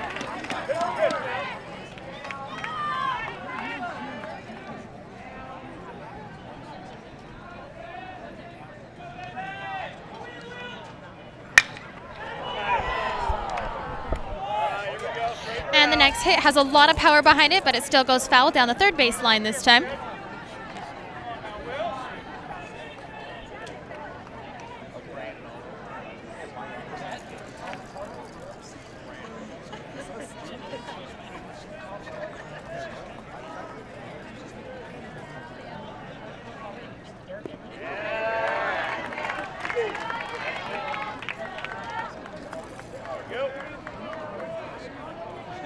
And that last strike was a ball, bringing the count to 1-2.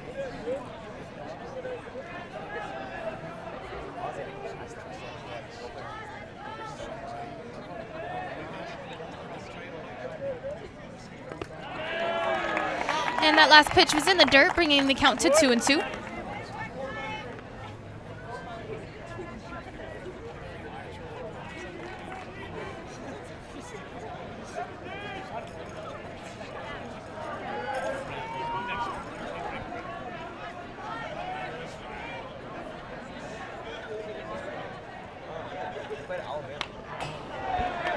And he fouls the next pitch behind him. His counts will stay at 2-2.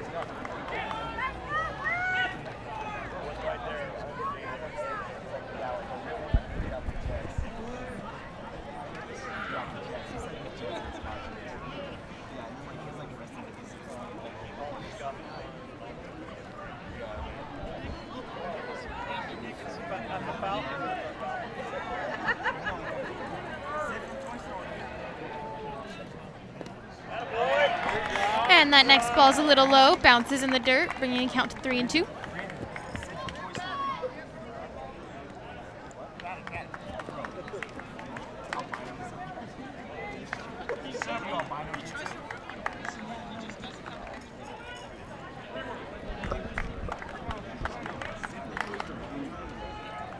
Here we go, Will. All you, baby. Here we go.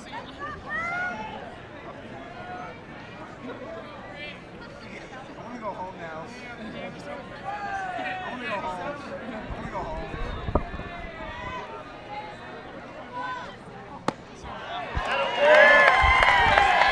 And the first batter of the inning is walked. This leaves us with no outs yet for the inning and a runner on first. And CV is still up by 1, the score being 2-1. Now, baby, here we go. That brings up number 4, Vincent Parrott, who has a single, and his foul ball was caught his last at bat for the out.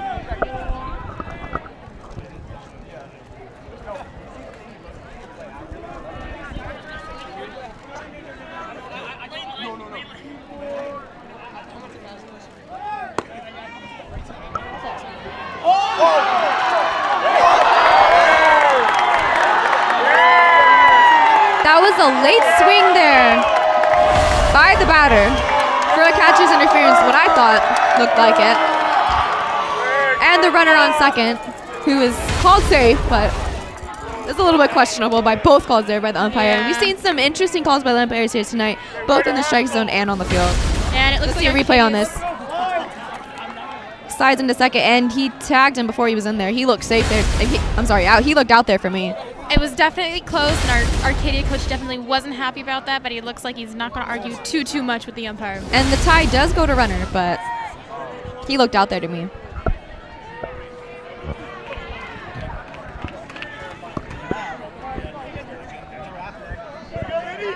Let's go, Vinny. Knock him in. The crowd was definitely not happy with those calls.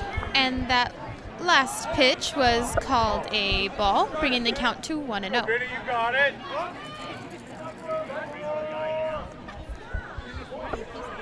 But the batter swung at that. So the count should be 0-1. Looks like the umpire doesn't remember what happened. He's going to go on and talk to his other umpire. And our crowd is definitely not happy about any of that just went down. We have it all on camera if they want to see. Hey, I've got people looking over my shoulder right here. They're all excited. They want to know what happened. Make sure that our team gets that advantage. And it is called a strike.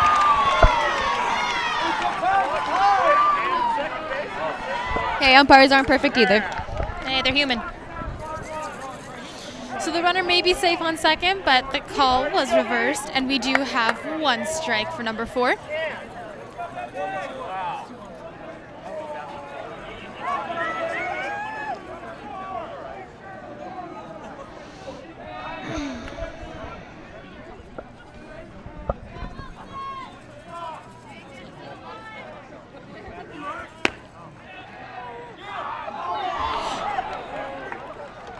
They tried to get him at second again. Shortstop wasn't able to catch the ball, so it goes in the outfield, but they get it back in. Yeah, luckily our center fielder was there to back him up, and we still have a runner on second. You gotta be sure. You're not getting your spot back.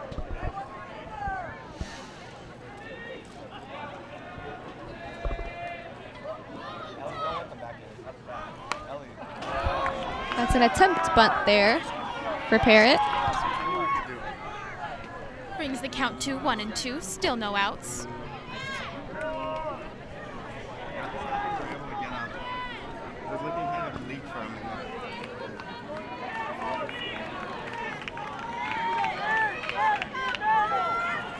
We got 1-2, right? What's that?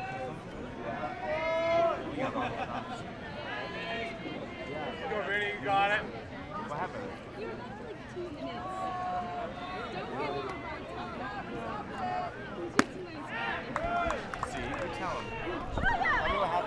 And the next ball is a ball as well, and they attempt to throw him out at second again. This brings our count to 2-2 with the runner still on second.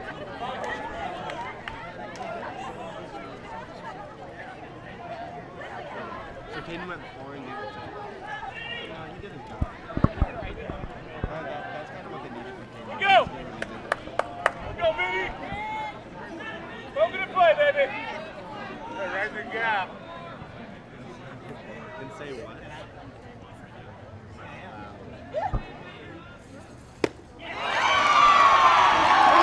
And he swings, giving us the 3rd strike for that at bat, with giving us 1 out for the inning.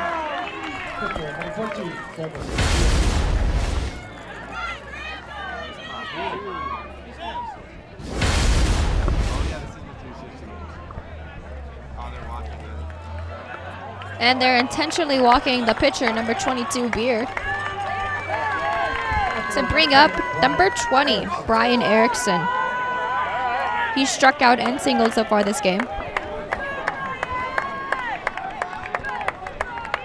So that gives him a runner on first and second with one out. Hey, what do you say, Brian? It's hard, you let's do it.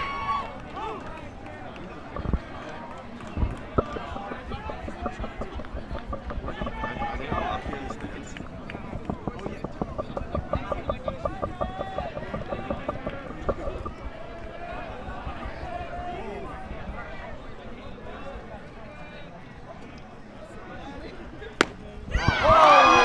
And he swings at that first pitch, giving us the count of 0-1.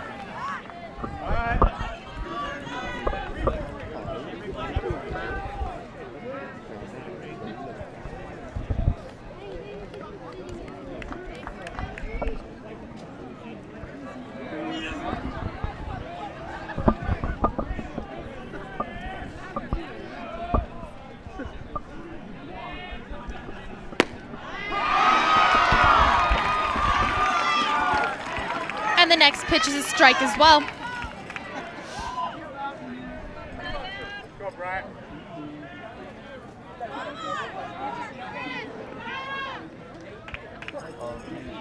Ramon's here. Maybe I need to hide you again. No, but Ramon actually gets laid. So. Giddy up. That ball gets away from Tyus. The runners are going to advance to second and third. Definitely a high stakes game. All the runners are going to be looking to advance as quickly as possible. Count is now 1-2, still one out for the Falcons.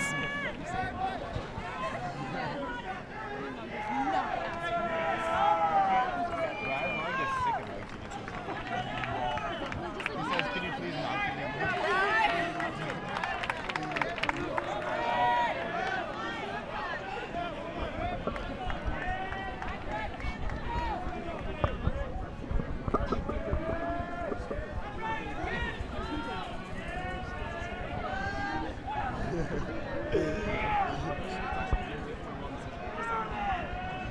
Are they watching the game? And that's called a strike. Giving us 2 outs for the Falcons. All we need is 1 to end this inning. All right, let's see what Chris can do against number 5, Gaddis. He's singled so far this game. I'm sorry, number 10, Gaddis.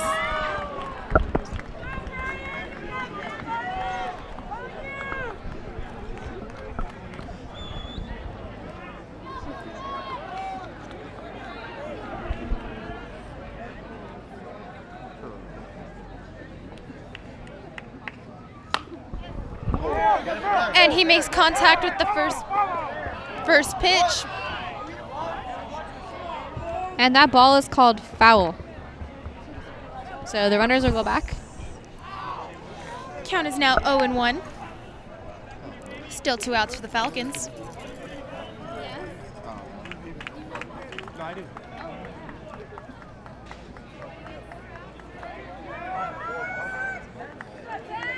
That was not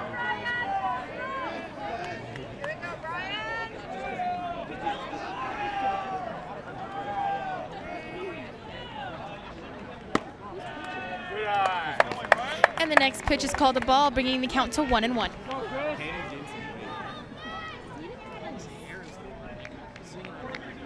going in flow. I was going to say, did Caden gain like 30 pounds between like 5 inches? And he switched on us. Yeah, but he's firing in the time. He bought This season, Chris has 7 wins pitching, 2 complete games, and two shutouts, and 1 save. And as you can see, that last pitch was just a little bit high, bringing the count to 2-1. Go 1-0, here we go.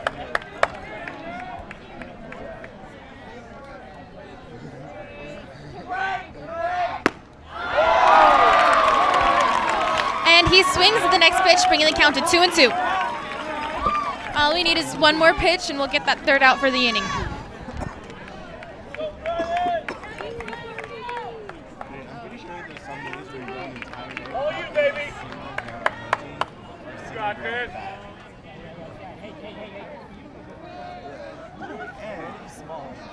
Okay. And that's popped up into foul territory. And it's caught and put away by the first baseman for the third out. It was a beautiful catch and a nice way to end that inning. That was a pretty crazy inning. You know, we got a lot of runners on base. Runner on third for most of it.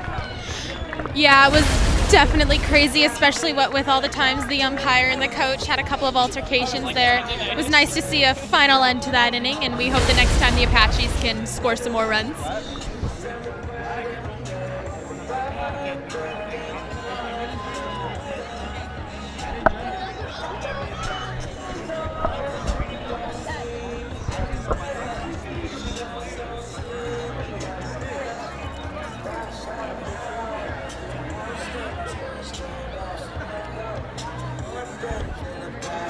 Jeremy, can you hear me?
And starting off the inning for the Apaches is number 13, Jacob Lopez, who singled so far this game.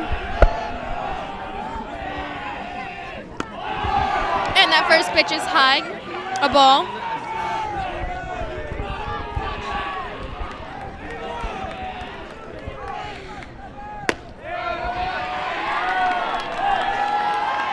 And it looks like the umpire is going to call the next pitch a ball as well, bringing the count to 2-0.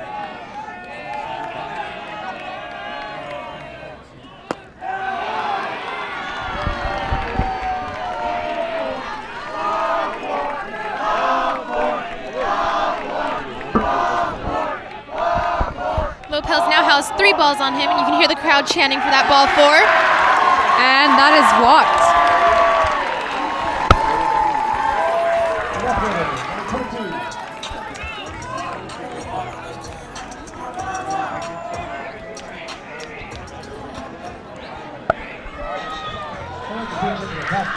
Number 23, Arcadia. Pinch hitting tonight for the Apaches is number 23, a senior, Art Felix. Art has 7 hits this season in his 15 games played, giving him a .318 batting average.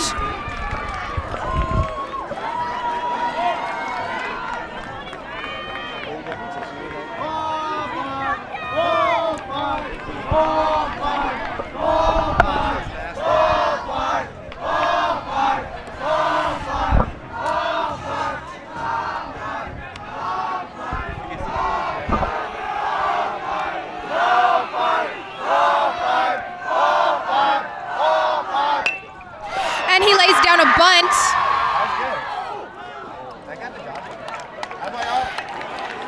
And they get him out at first, but the runner advances to second.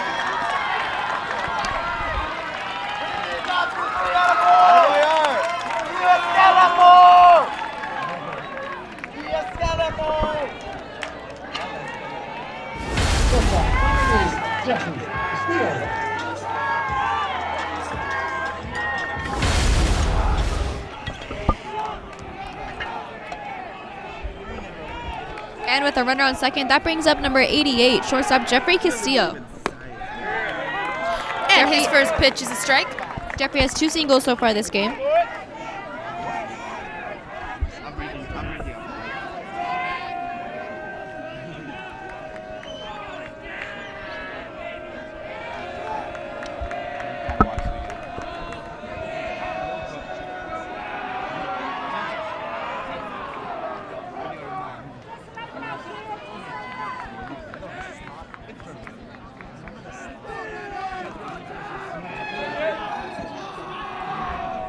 And the catcher's going to go out to his pitcher. Talk about what they're going to deal to Jeffrey Castillo.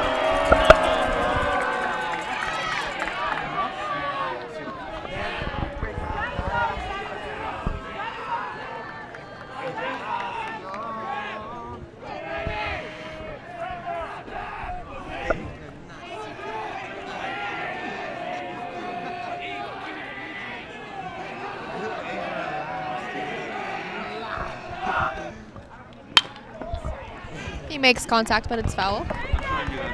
This brings the count to 0-2. Still 1 out for the inning. Go, you got this.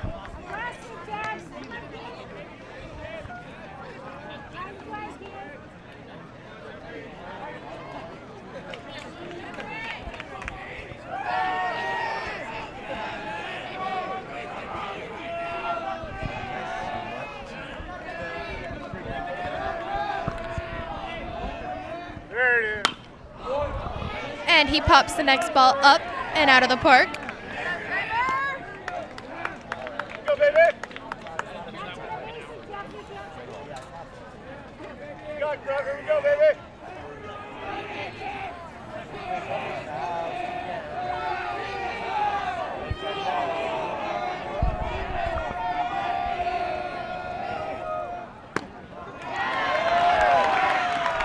And you can tell he held off on swinging at that ball. You can tell he wanted that one. Yeah, brings our count to 1-2. Still 1 out for the inning.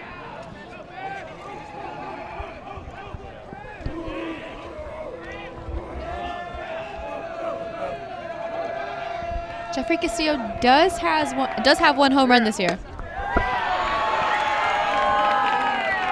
He's definitely that one player that you want to watch out for if you're the other team, because you never know if he's going to do it again.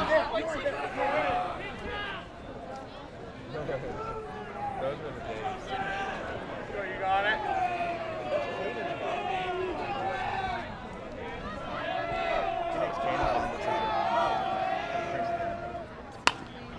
That's fouled back.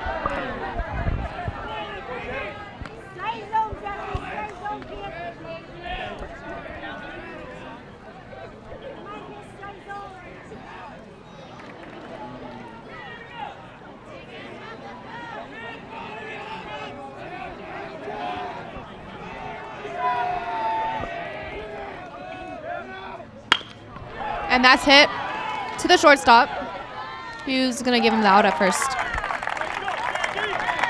So that gives us with a runner on third and 2 outs for the catcher, number 44, Tyus Santa Ana.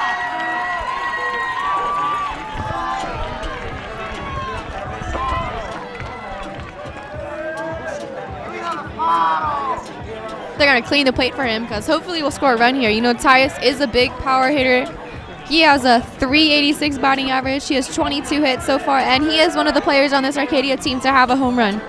Yeah, you definitely know who's going to be looking to bring our runner on third home, score another run, tie up this game.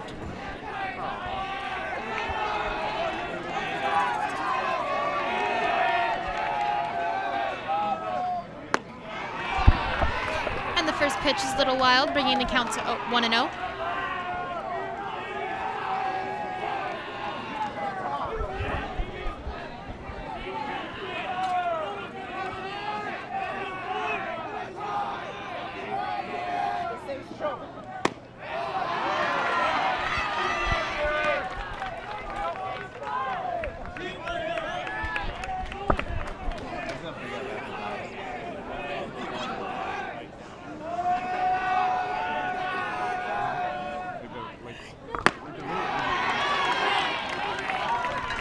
And that's going to be 3 straight balls there to Tyus. Yeah, you know, this it's another one of those situations he's going to be looking for that perfect pitch. He's either going to lay off of it, or if he thinks he can swing at it and hit it, he's going to make some contact. And this is the same pitcher that we've had the whole game. He hasn't had that much of a break, so he might be getting a little bit tired here. And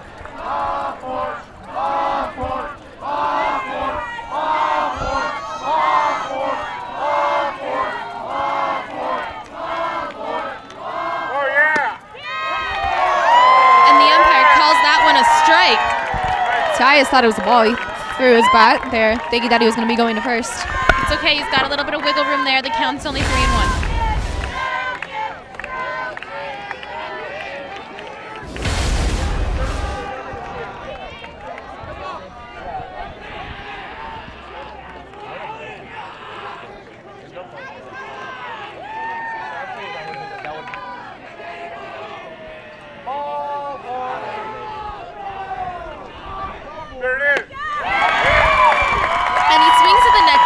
Pitch, giving us a full count.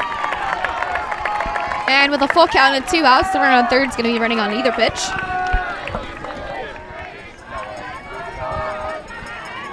It's got to be the perfect pitch for Tyus to swing at.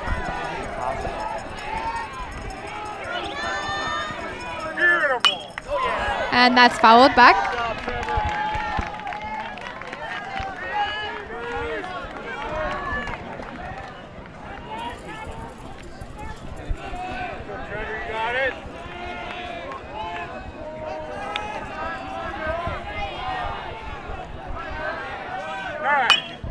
And that's popped up.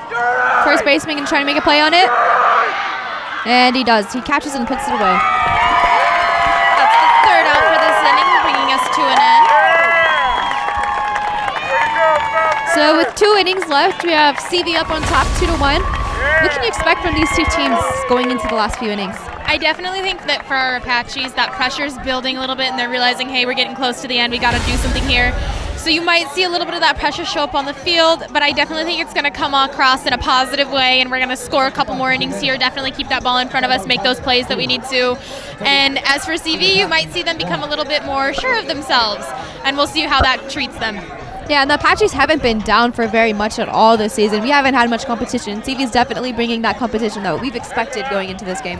Yeah, so far I think this game has been very accurate to what we thought it was going to be. It's definitely very close. It's a 1-score game away from being tied, and both teams are really showing that they have what it takes to be able to play professional ball.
Hey, what do you say, Falcon?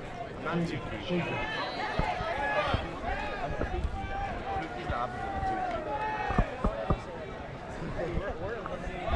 All right, and starting off the inning for the Falcons is number 7, J.D. Schaefer, Let's go, Falcons! who was hit by a pitch his last at bat. Yours right now.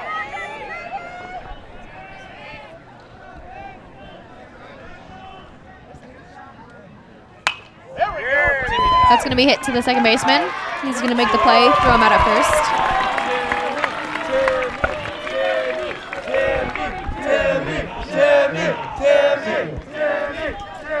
And with one out, that brings up number 6, Lorenzo Respicio, who has a single, an RBI, and popped out to right his at-bats today.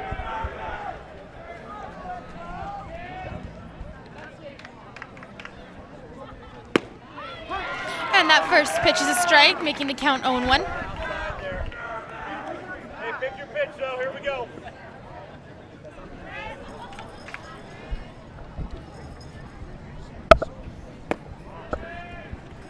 And the next pitch is low, bringing the count to 1-1. Let's go. Don't be a hitter.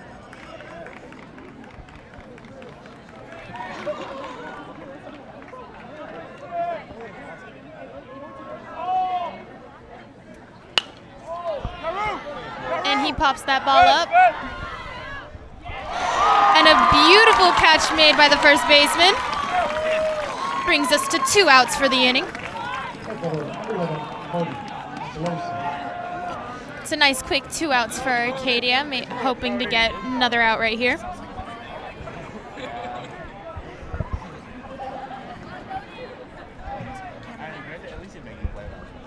And that ball was really close to hitting our cameraman that's out there. Luckily, he had a first baseman to protect him.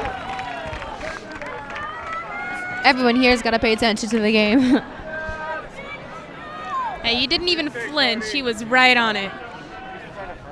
Now batting for Crescenta Valley's number 11, Cancelosi, who was hit by a pitch and popped out to right.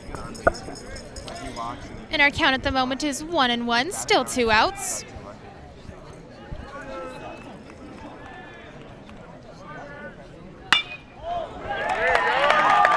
And that's going to be a hit.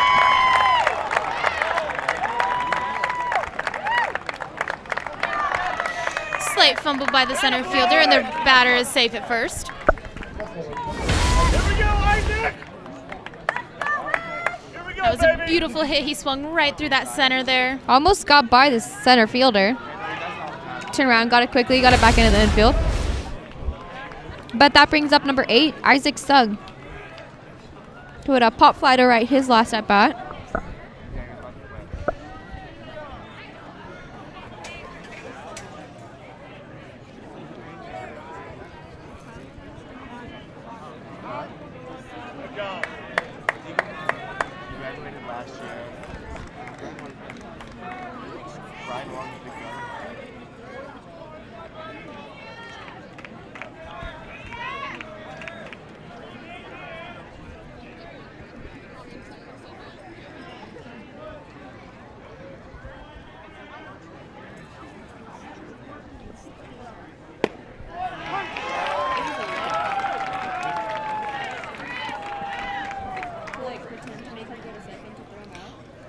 And that last pitch was a strike, bringing us to 0-1.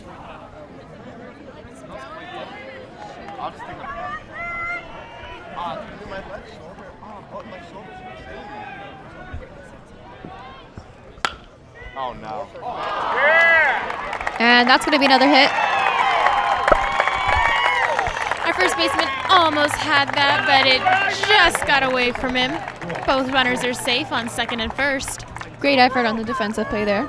Let's go, Will. Here we go. The last play by a center fielder was actually a trick play to try to get him to run a second to throw him out there. Almost worked, but not quite. But that brings up the top of the lineup. Number 17, Will Grimm, who was walked his last at bat. He was the first batter that Chris Wilson faced.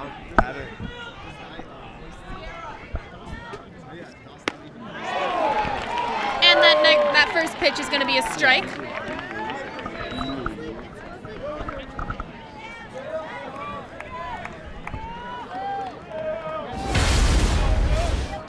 And look at the curveball here on the replay. What a great pitch there by Chris Wilson.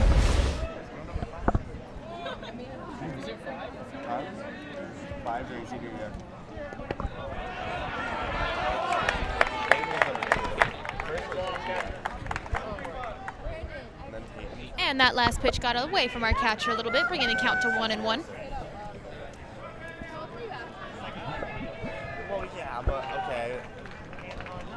No, but the sad thing is that there's no time in between, too.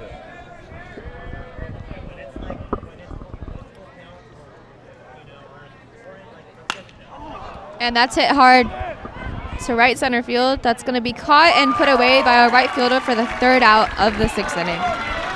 That was a beautiful ending to that inning. They got those outs pretty quickly, and it looks like whatever happened that last inning didn't affect them at all this one. Yeah, and we're going to see how that's going to affect them their next play.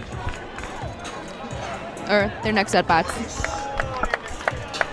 Yeah, our right fielder's definitely had a lot of good plays this inning, and it doesn't look like he's going to give up on that anytime soon.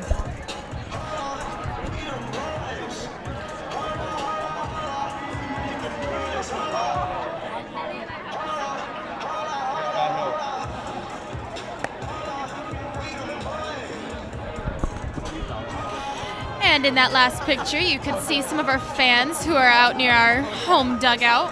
We've got fans everywhere. You can see them out in right field, out in left field. Everybody came out to support our teams today. Yeah, this is one of the biggest games of the season. If not, is the most important game of the season.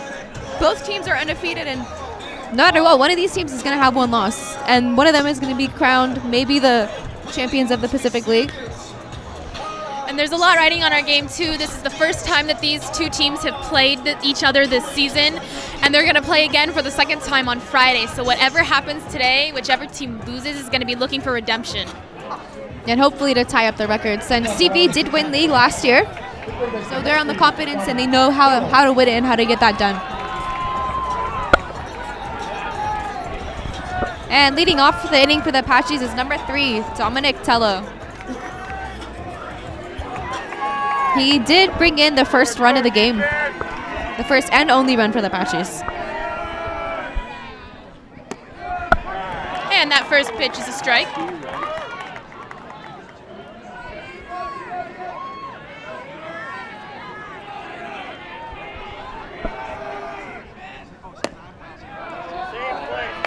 And the next pitch is a little bit outside, bringing the count to 1-1. Nice pitch,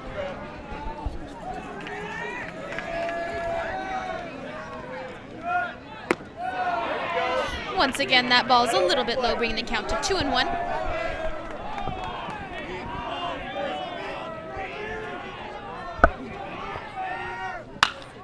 And that's hit hard by Dominic Tello. But a great play there defensively by the right fielder, number 11.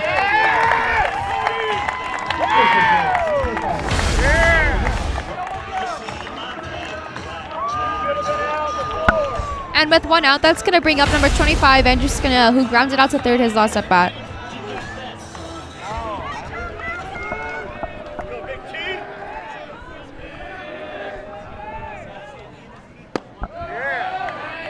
And that first pitch is a little low.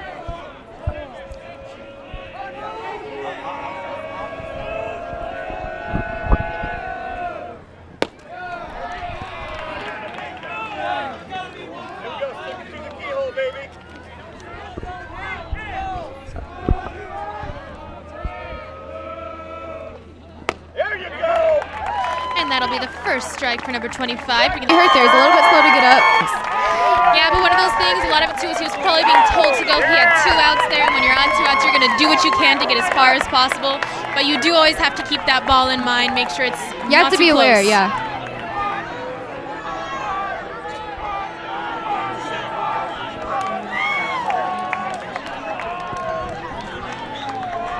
Great effort there by Tim Van Kirk, though.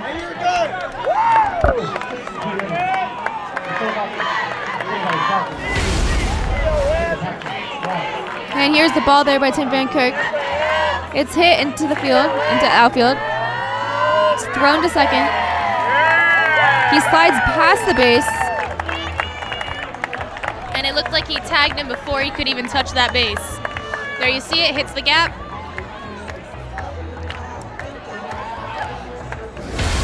And it was Looks like he gets kneed there in the face a little bit too.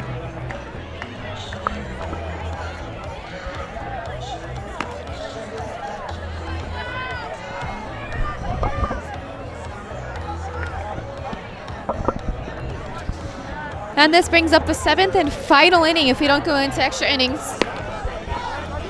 Yeah, the Apaches are definitely going to be looking to score at least one run here, maybe keep this game going a little bit.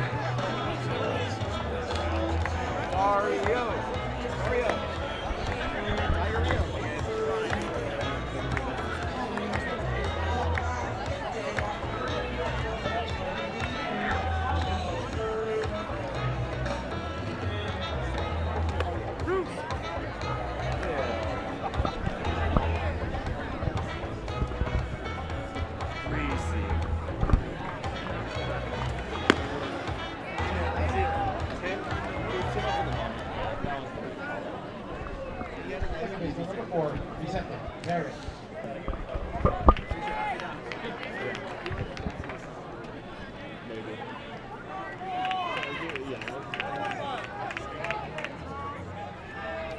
Hey, let's go, Benny. Start it off, kid. And to start off the inning for the Falcons, it's going to be number 4, Parrott. And he fouls that first ball back behind him, bringing the count to 0-1. All you, baby. Let's go, 4.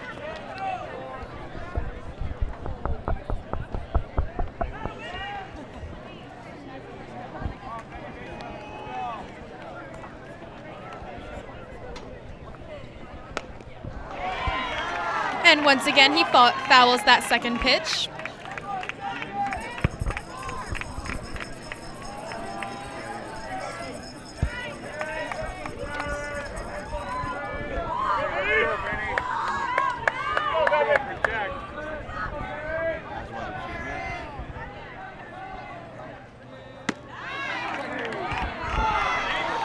And the umpire calls that last pitch a ball, bringing the count to 1-2.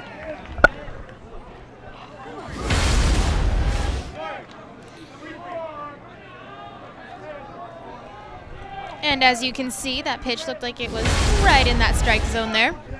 That was a strike there. Yeah, Parrott swings, bringing up the first out of the inning.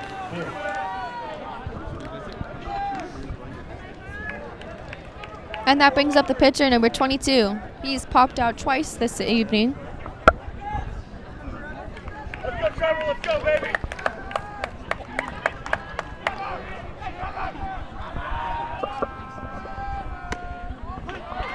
And his first pitch is a strike. Here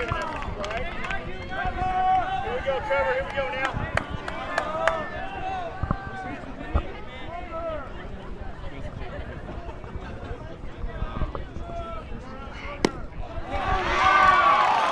And the umpire calls the second pitch a strike as well.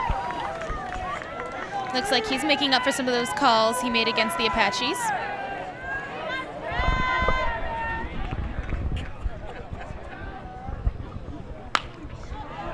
That's followed back behind the stands.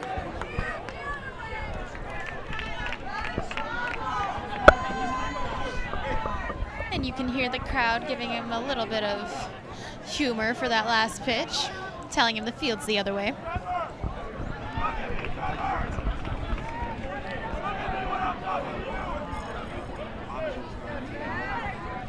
got it.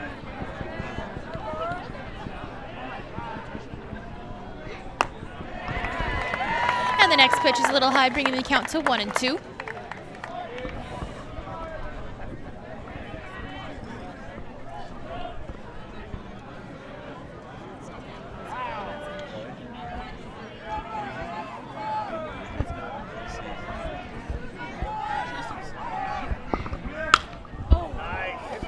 That's it, foul. It's a loud strike. You're good. Here we go.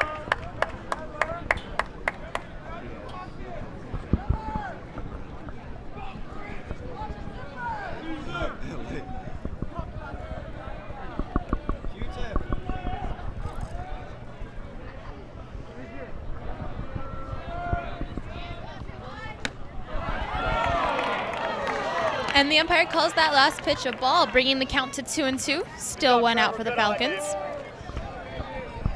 Go. Your pitch.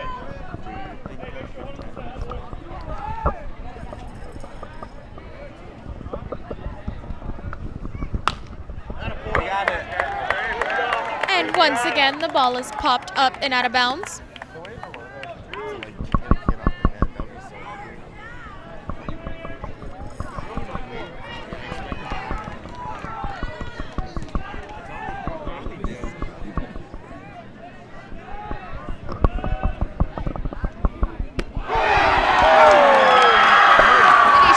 Looking. What a great pitch there by Chris Wilson. The crowd just goes absolutely nuts, and you show how much they have invested in this game as well. Look on the replay there. That was a beautiful pitch. And that brings us to 2 outs. The score is still 2-1 in favor of CV.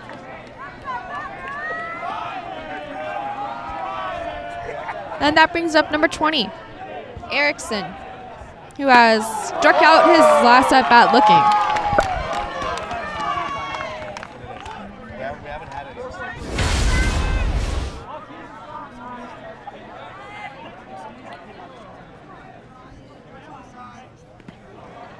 And you can see by that replay there that that ball was a little outside. Looked like it touched the dirt. It wouldn't have the same.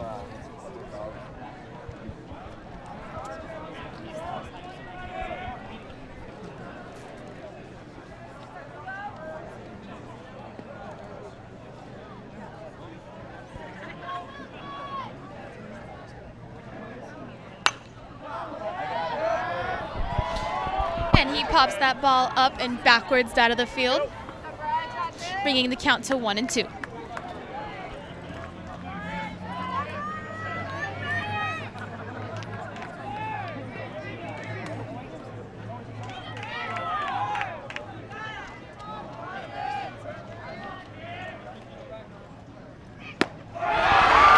And he struck him out there too. What a great job by Chris Wilson there. He got his job done.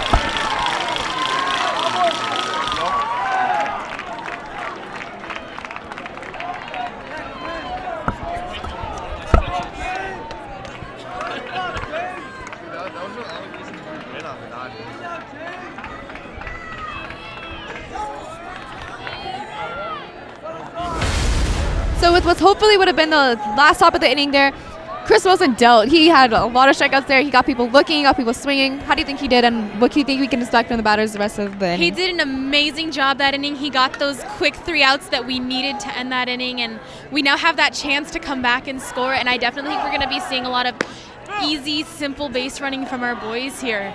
Yeah, and with Chris Wilson, how great he did there, I bet it gives the boys momentum going into the bottom of this inning. You know, it's either win or go home kind of here, because we're both undefeated, so we got to see what we can do here and hopefully come out with a win. Maybe we go into extra innings. We'll see how this goes.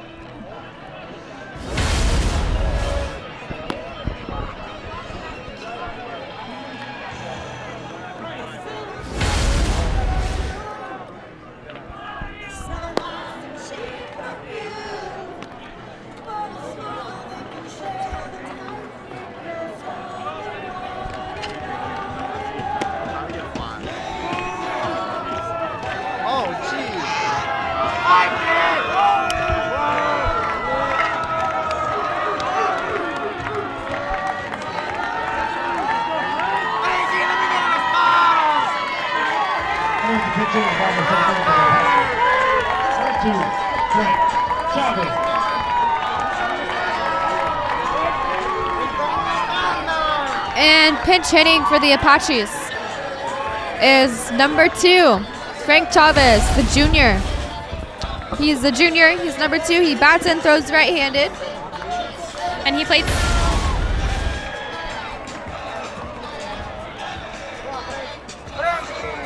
He has a .345 average so far this season. He has 10 hits in his 32 plate appearances.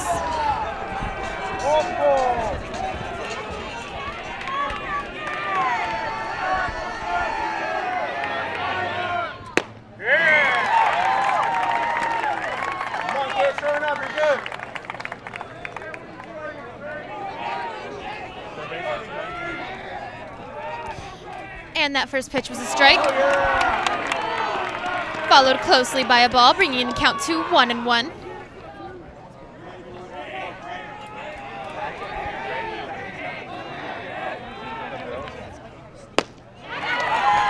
And he swings at that next pitch, but he misses, bringing the count to 1-2.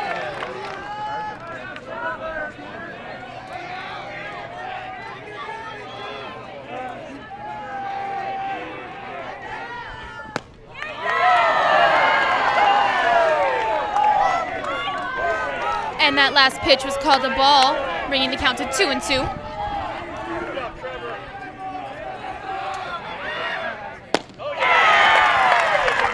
And he swings and misses that last pitch, bringing up the first out for the inning.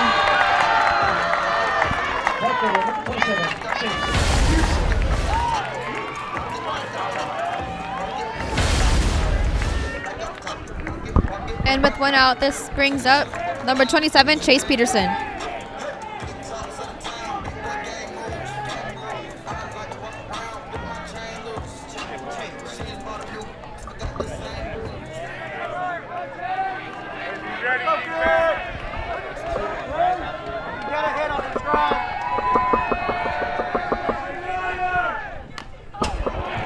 And he fouls the first ball backwards.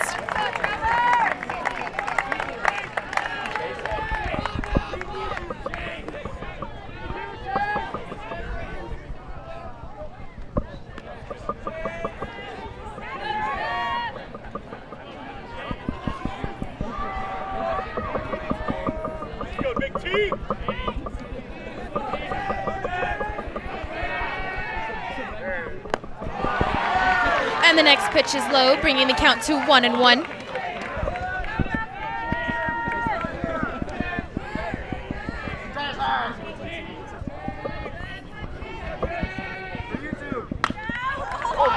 And hit. It's gonna be a race here. And he's safe at first.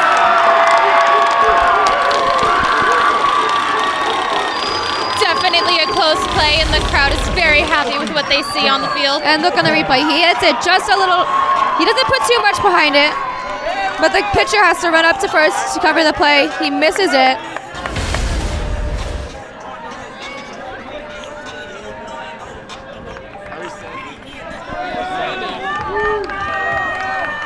And with 1 out and a runner on first, that brings up number 13, Jacob Lopez.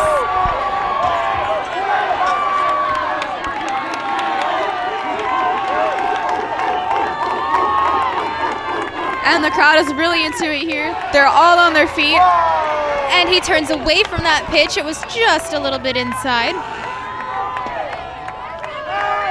Brings the count to 1-0. 1 out with a runner on first.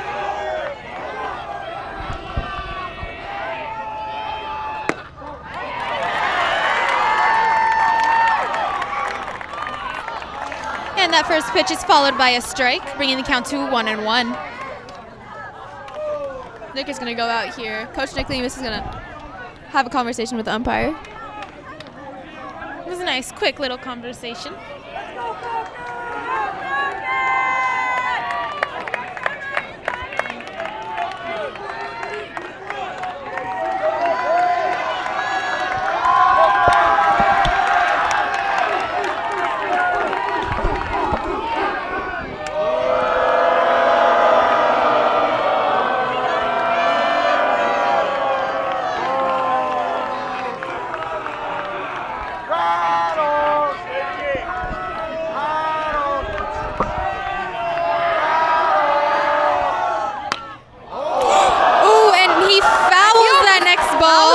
Someone, it almost hit someone in the head there. The coach of TV. Looked like it hit him right there in that shoulder, and that's gotta hurt. I'm not sure if it hit him or if it just scared him, but you gotta have quick reactions there, especially if you're in the dugout. Those balls get hit super hard towards you.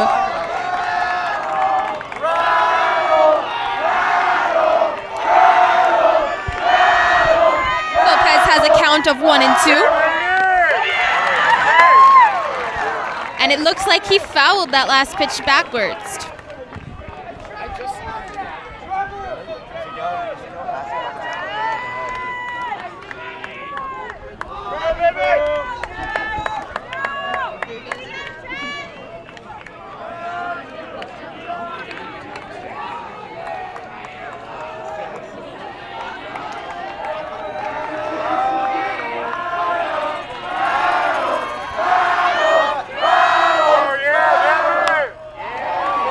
that's fouled up on behind the stands.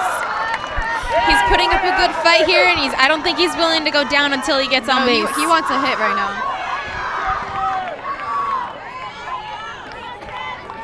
Let's go, Falcon.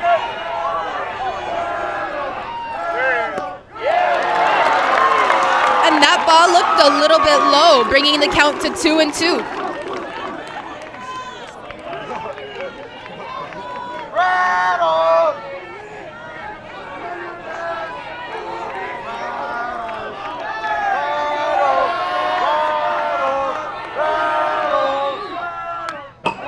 And that's fouled again. He's doing everything to stay alive. Hey, that's good. That means he's tracking that ball, seeing where it's going, and doing whatever he can to make contact.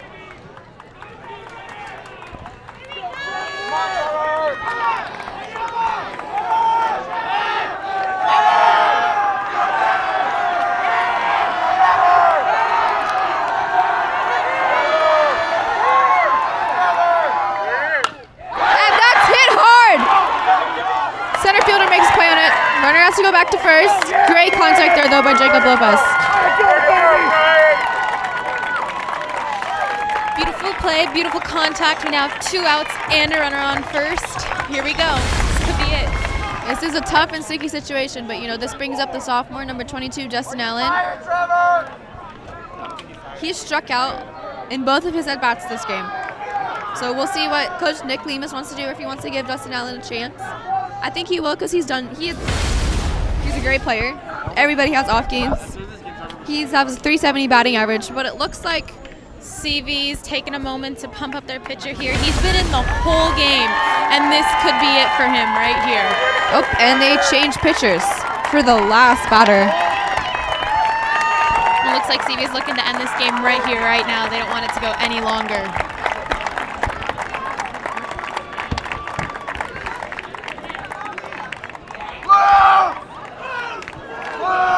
And it looks like they're bringing in Luke Hempel, number 18, to pitch for the Crescenta Valley.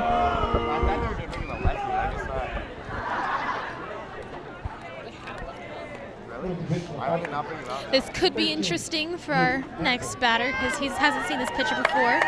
And with this potentially being the last at-bat of the game, this could be interesting.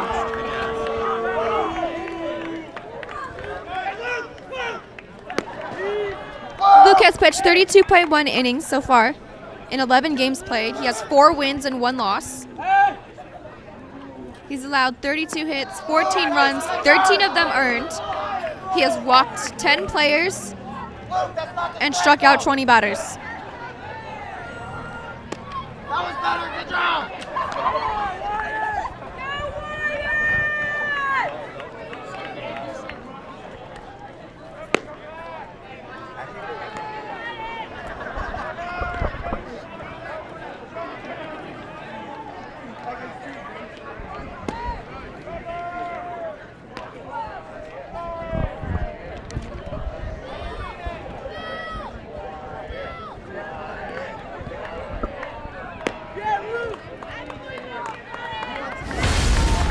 And what might be the potential last batter for the Arcadia is number 22, Dustin Allen. He is a great power hitter. He has a 370 batting average. And he's only a sophomore. He's one of our few left-handed batters, too. Yeah, he has 20 hits, 10 RBIs, 4 doubles, and he comes in clutch. So we can see definitely he has a runner on first. There might be 2 outs, but with the momentum and the here at home, let's see what he can do. Yeah, being a left-handed batter, he's got a special view on this new pitcher that none of the right-handed batters have. So this could go really well for us. And it is a righty-lefty matchup, which is better for Dustin.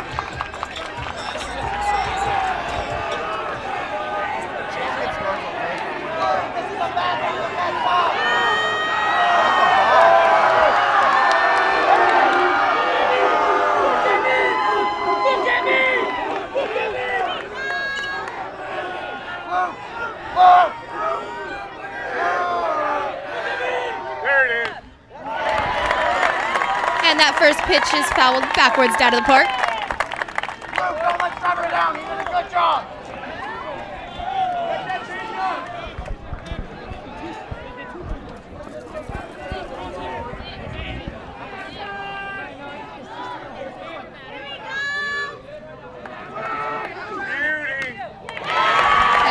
fouled again. He has 2 strikes on him. 2 outs. Bottom of the 7th. You can definitely hear that CV crowd getting a little bit excited here. They don't compare to our crowd though. Our crowd is heckling the pitcher. I can feel the whole bench shake underneath us every time they get into it.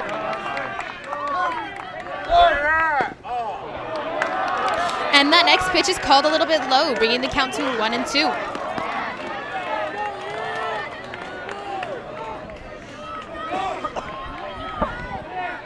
And we're down to the final strike here.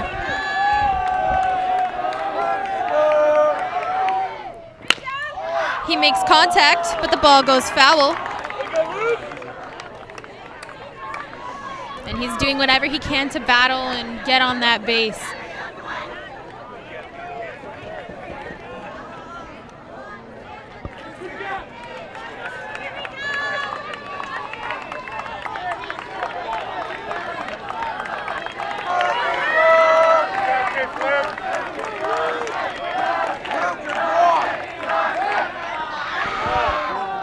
And he attempts to throw the runner out at first, but he makes it back in time.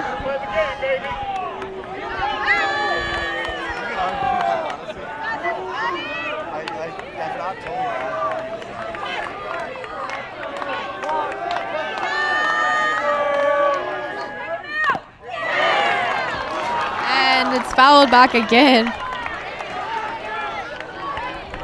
This is a great at bat right here for Dustin Allen, and you can definitely see, again, he's not willing to give up just that easily. Yeah, these batters have definitely battled.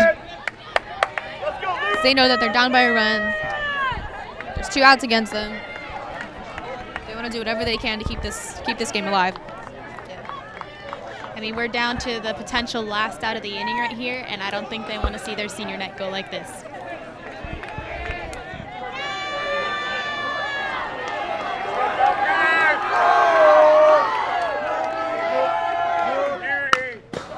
And it's fouled again.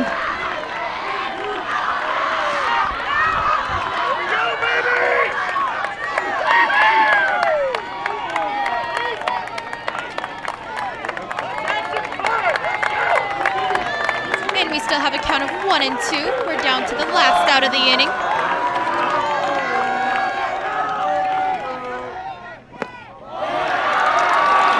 And he pitches that last pitch a little bit low, bringing the count to 2-2.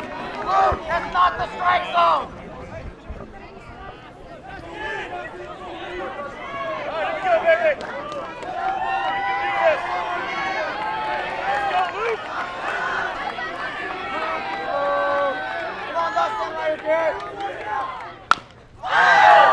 And that's up into foul territory. See if the player can make a play. He doesn't as he dives into a bucket.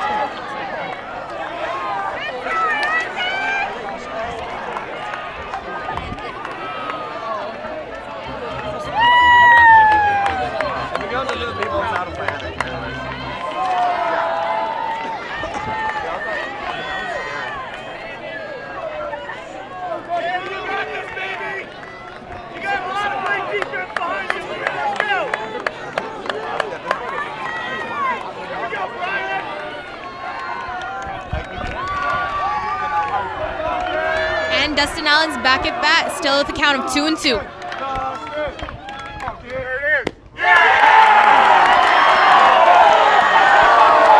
that's called a ball. Full count. The CV crowd is mad at that call. That could have been a strike. Could have not been. I don't know what's the strike zone to this umpire. He has called everything weird. It's been all over, but to me that ball looked like it was halfway out into that other batter's box, so it was the right call. And let's see what this pitch is. Could potentially be the last pitch or put runners on first and second. And it's fouled. It's fouled, and hey, we've seen that's kind of what he's known for right here. It's got to be at least almost 10 pitches as I bat. Yeah, so we're down to this last potential pitch right here. We still have a count of 3-2, and it could go either way. We could get that last strike for the inning, or we could be walked and keep it going. Yeah, I want to see Jeffrey Castillo hit.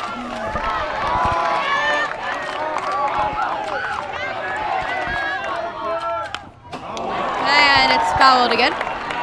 And it looks like our runner on first is ready to take off for second at a moment's notice.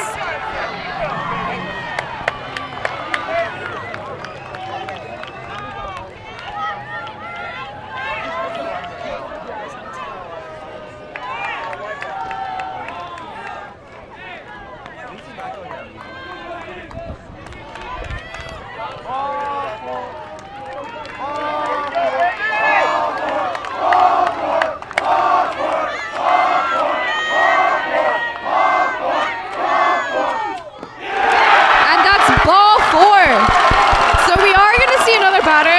We're going to see number 88, Jeffrey Castillo. And he's definitely going to be looking for redemption here because I believe last time he struck out when he was at bat. Jeffrey Castillo is a power hitter. He has a 366 average, 26 hits, and he is one of the players to have a home run. If we can get Jeffrey on base, then we'll see the senior Ty Santa Ana, who is also a power hitter. We're going through the heart of this lineup. Yeah, we've got a really good scenario for us right here. We got a 2-out rally going. We've got a runner on first and second, and we've got a really strong hitter up at bat. And the crowd here is just keeping the players going. The momentum that we have on our side in the bottom of the 7th inning.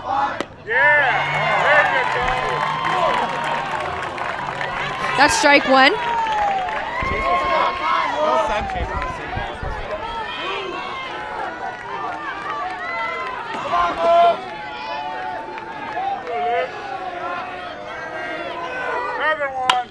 And that's hit by Jeffrey Castillo. Second base. He's safe by second. Safe at 2. He's going home. And he's out.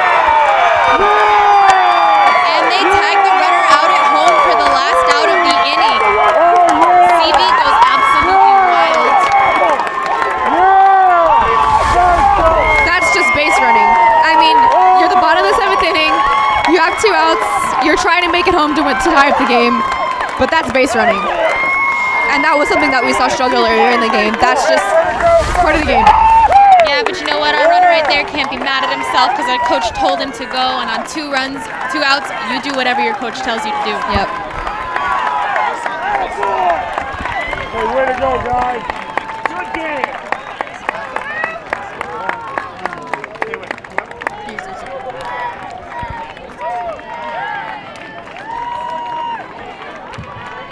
Okay, Crescenta Valley, Friday night at Stangle Field, 7 p.m.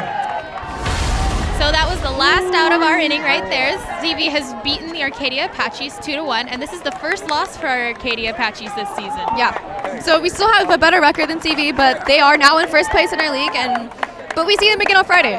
What do you think we can do differently to win on Friday and even out the records? I think that we're going to see a big difference in our base running and maybe being a little bit more cautious on the coach's part. We saw by that last play, they sent him and they had what it took to get that ball home before he could get there. Yeah, well, great effort both sides tonight. Stay tuned for an interview, and thank you so much for tuning in to our live stream.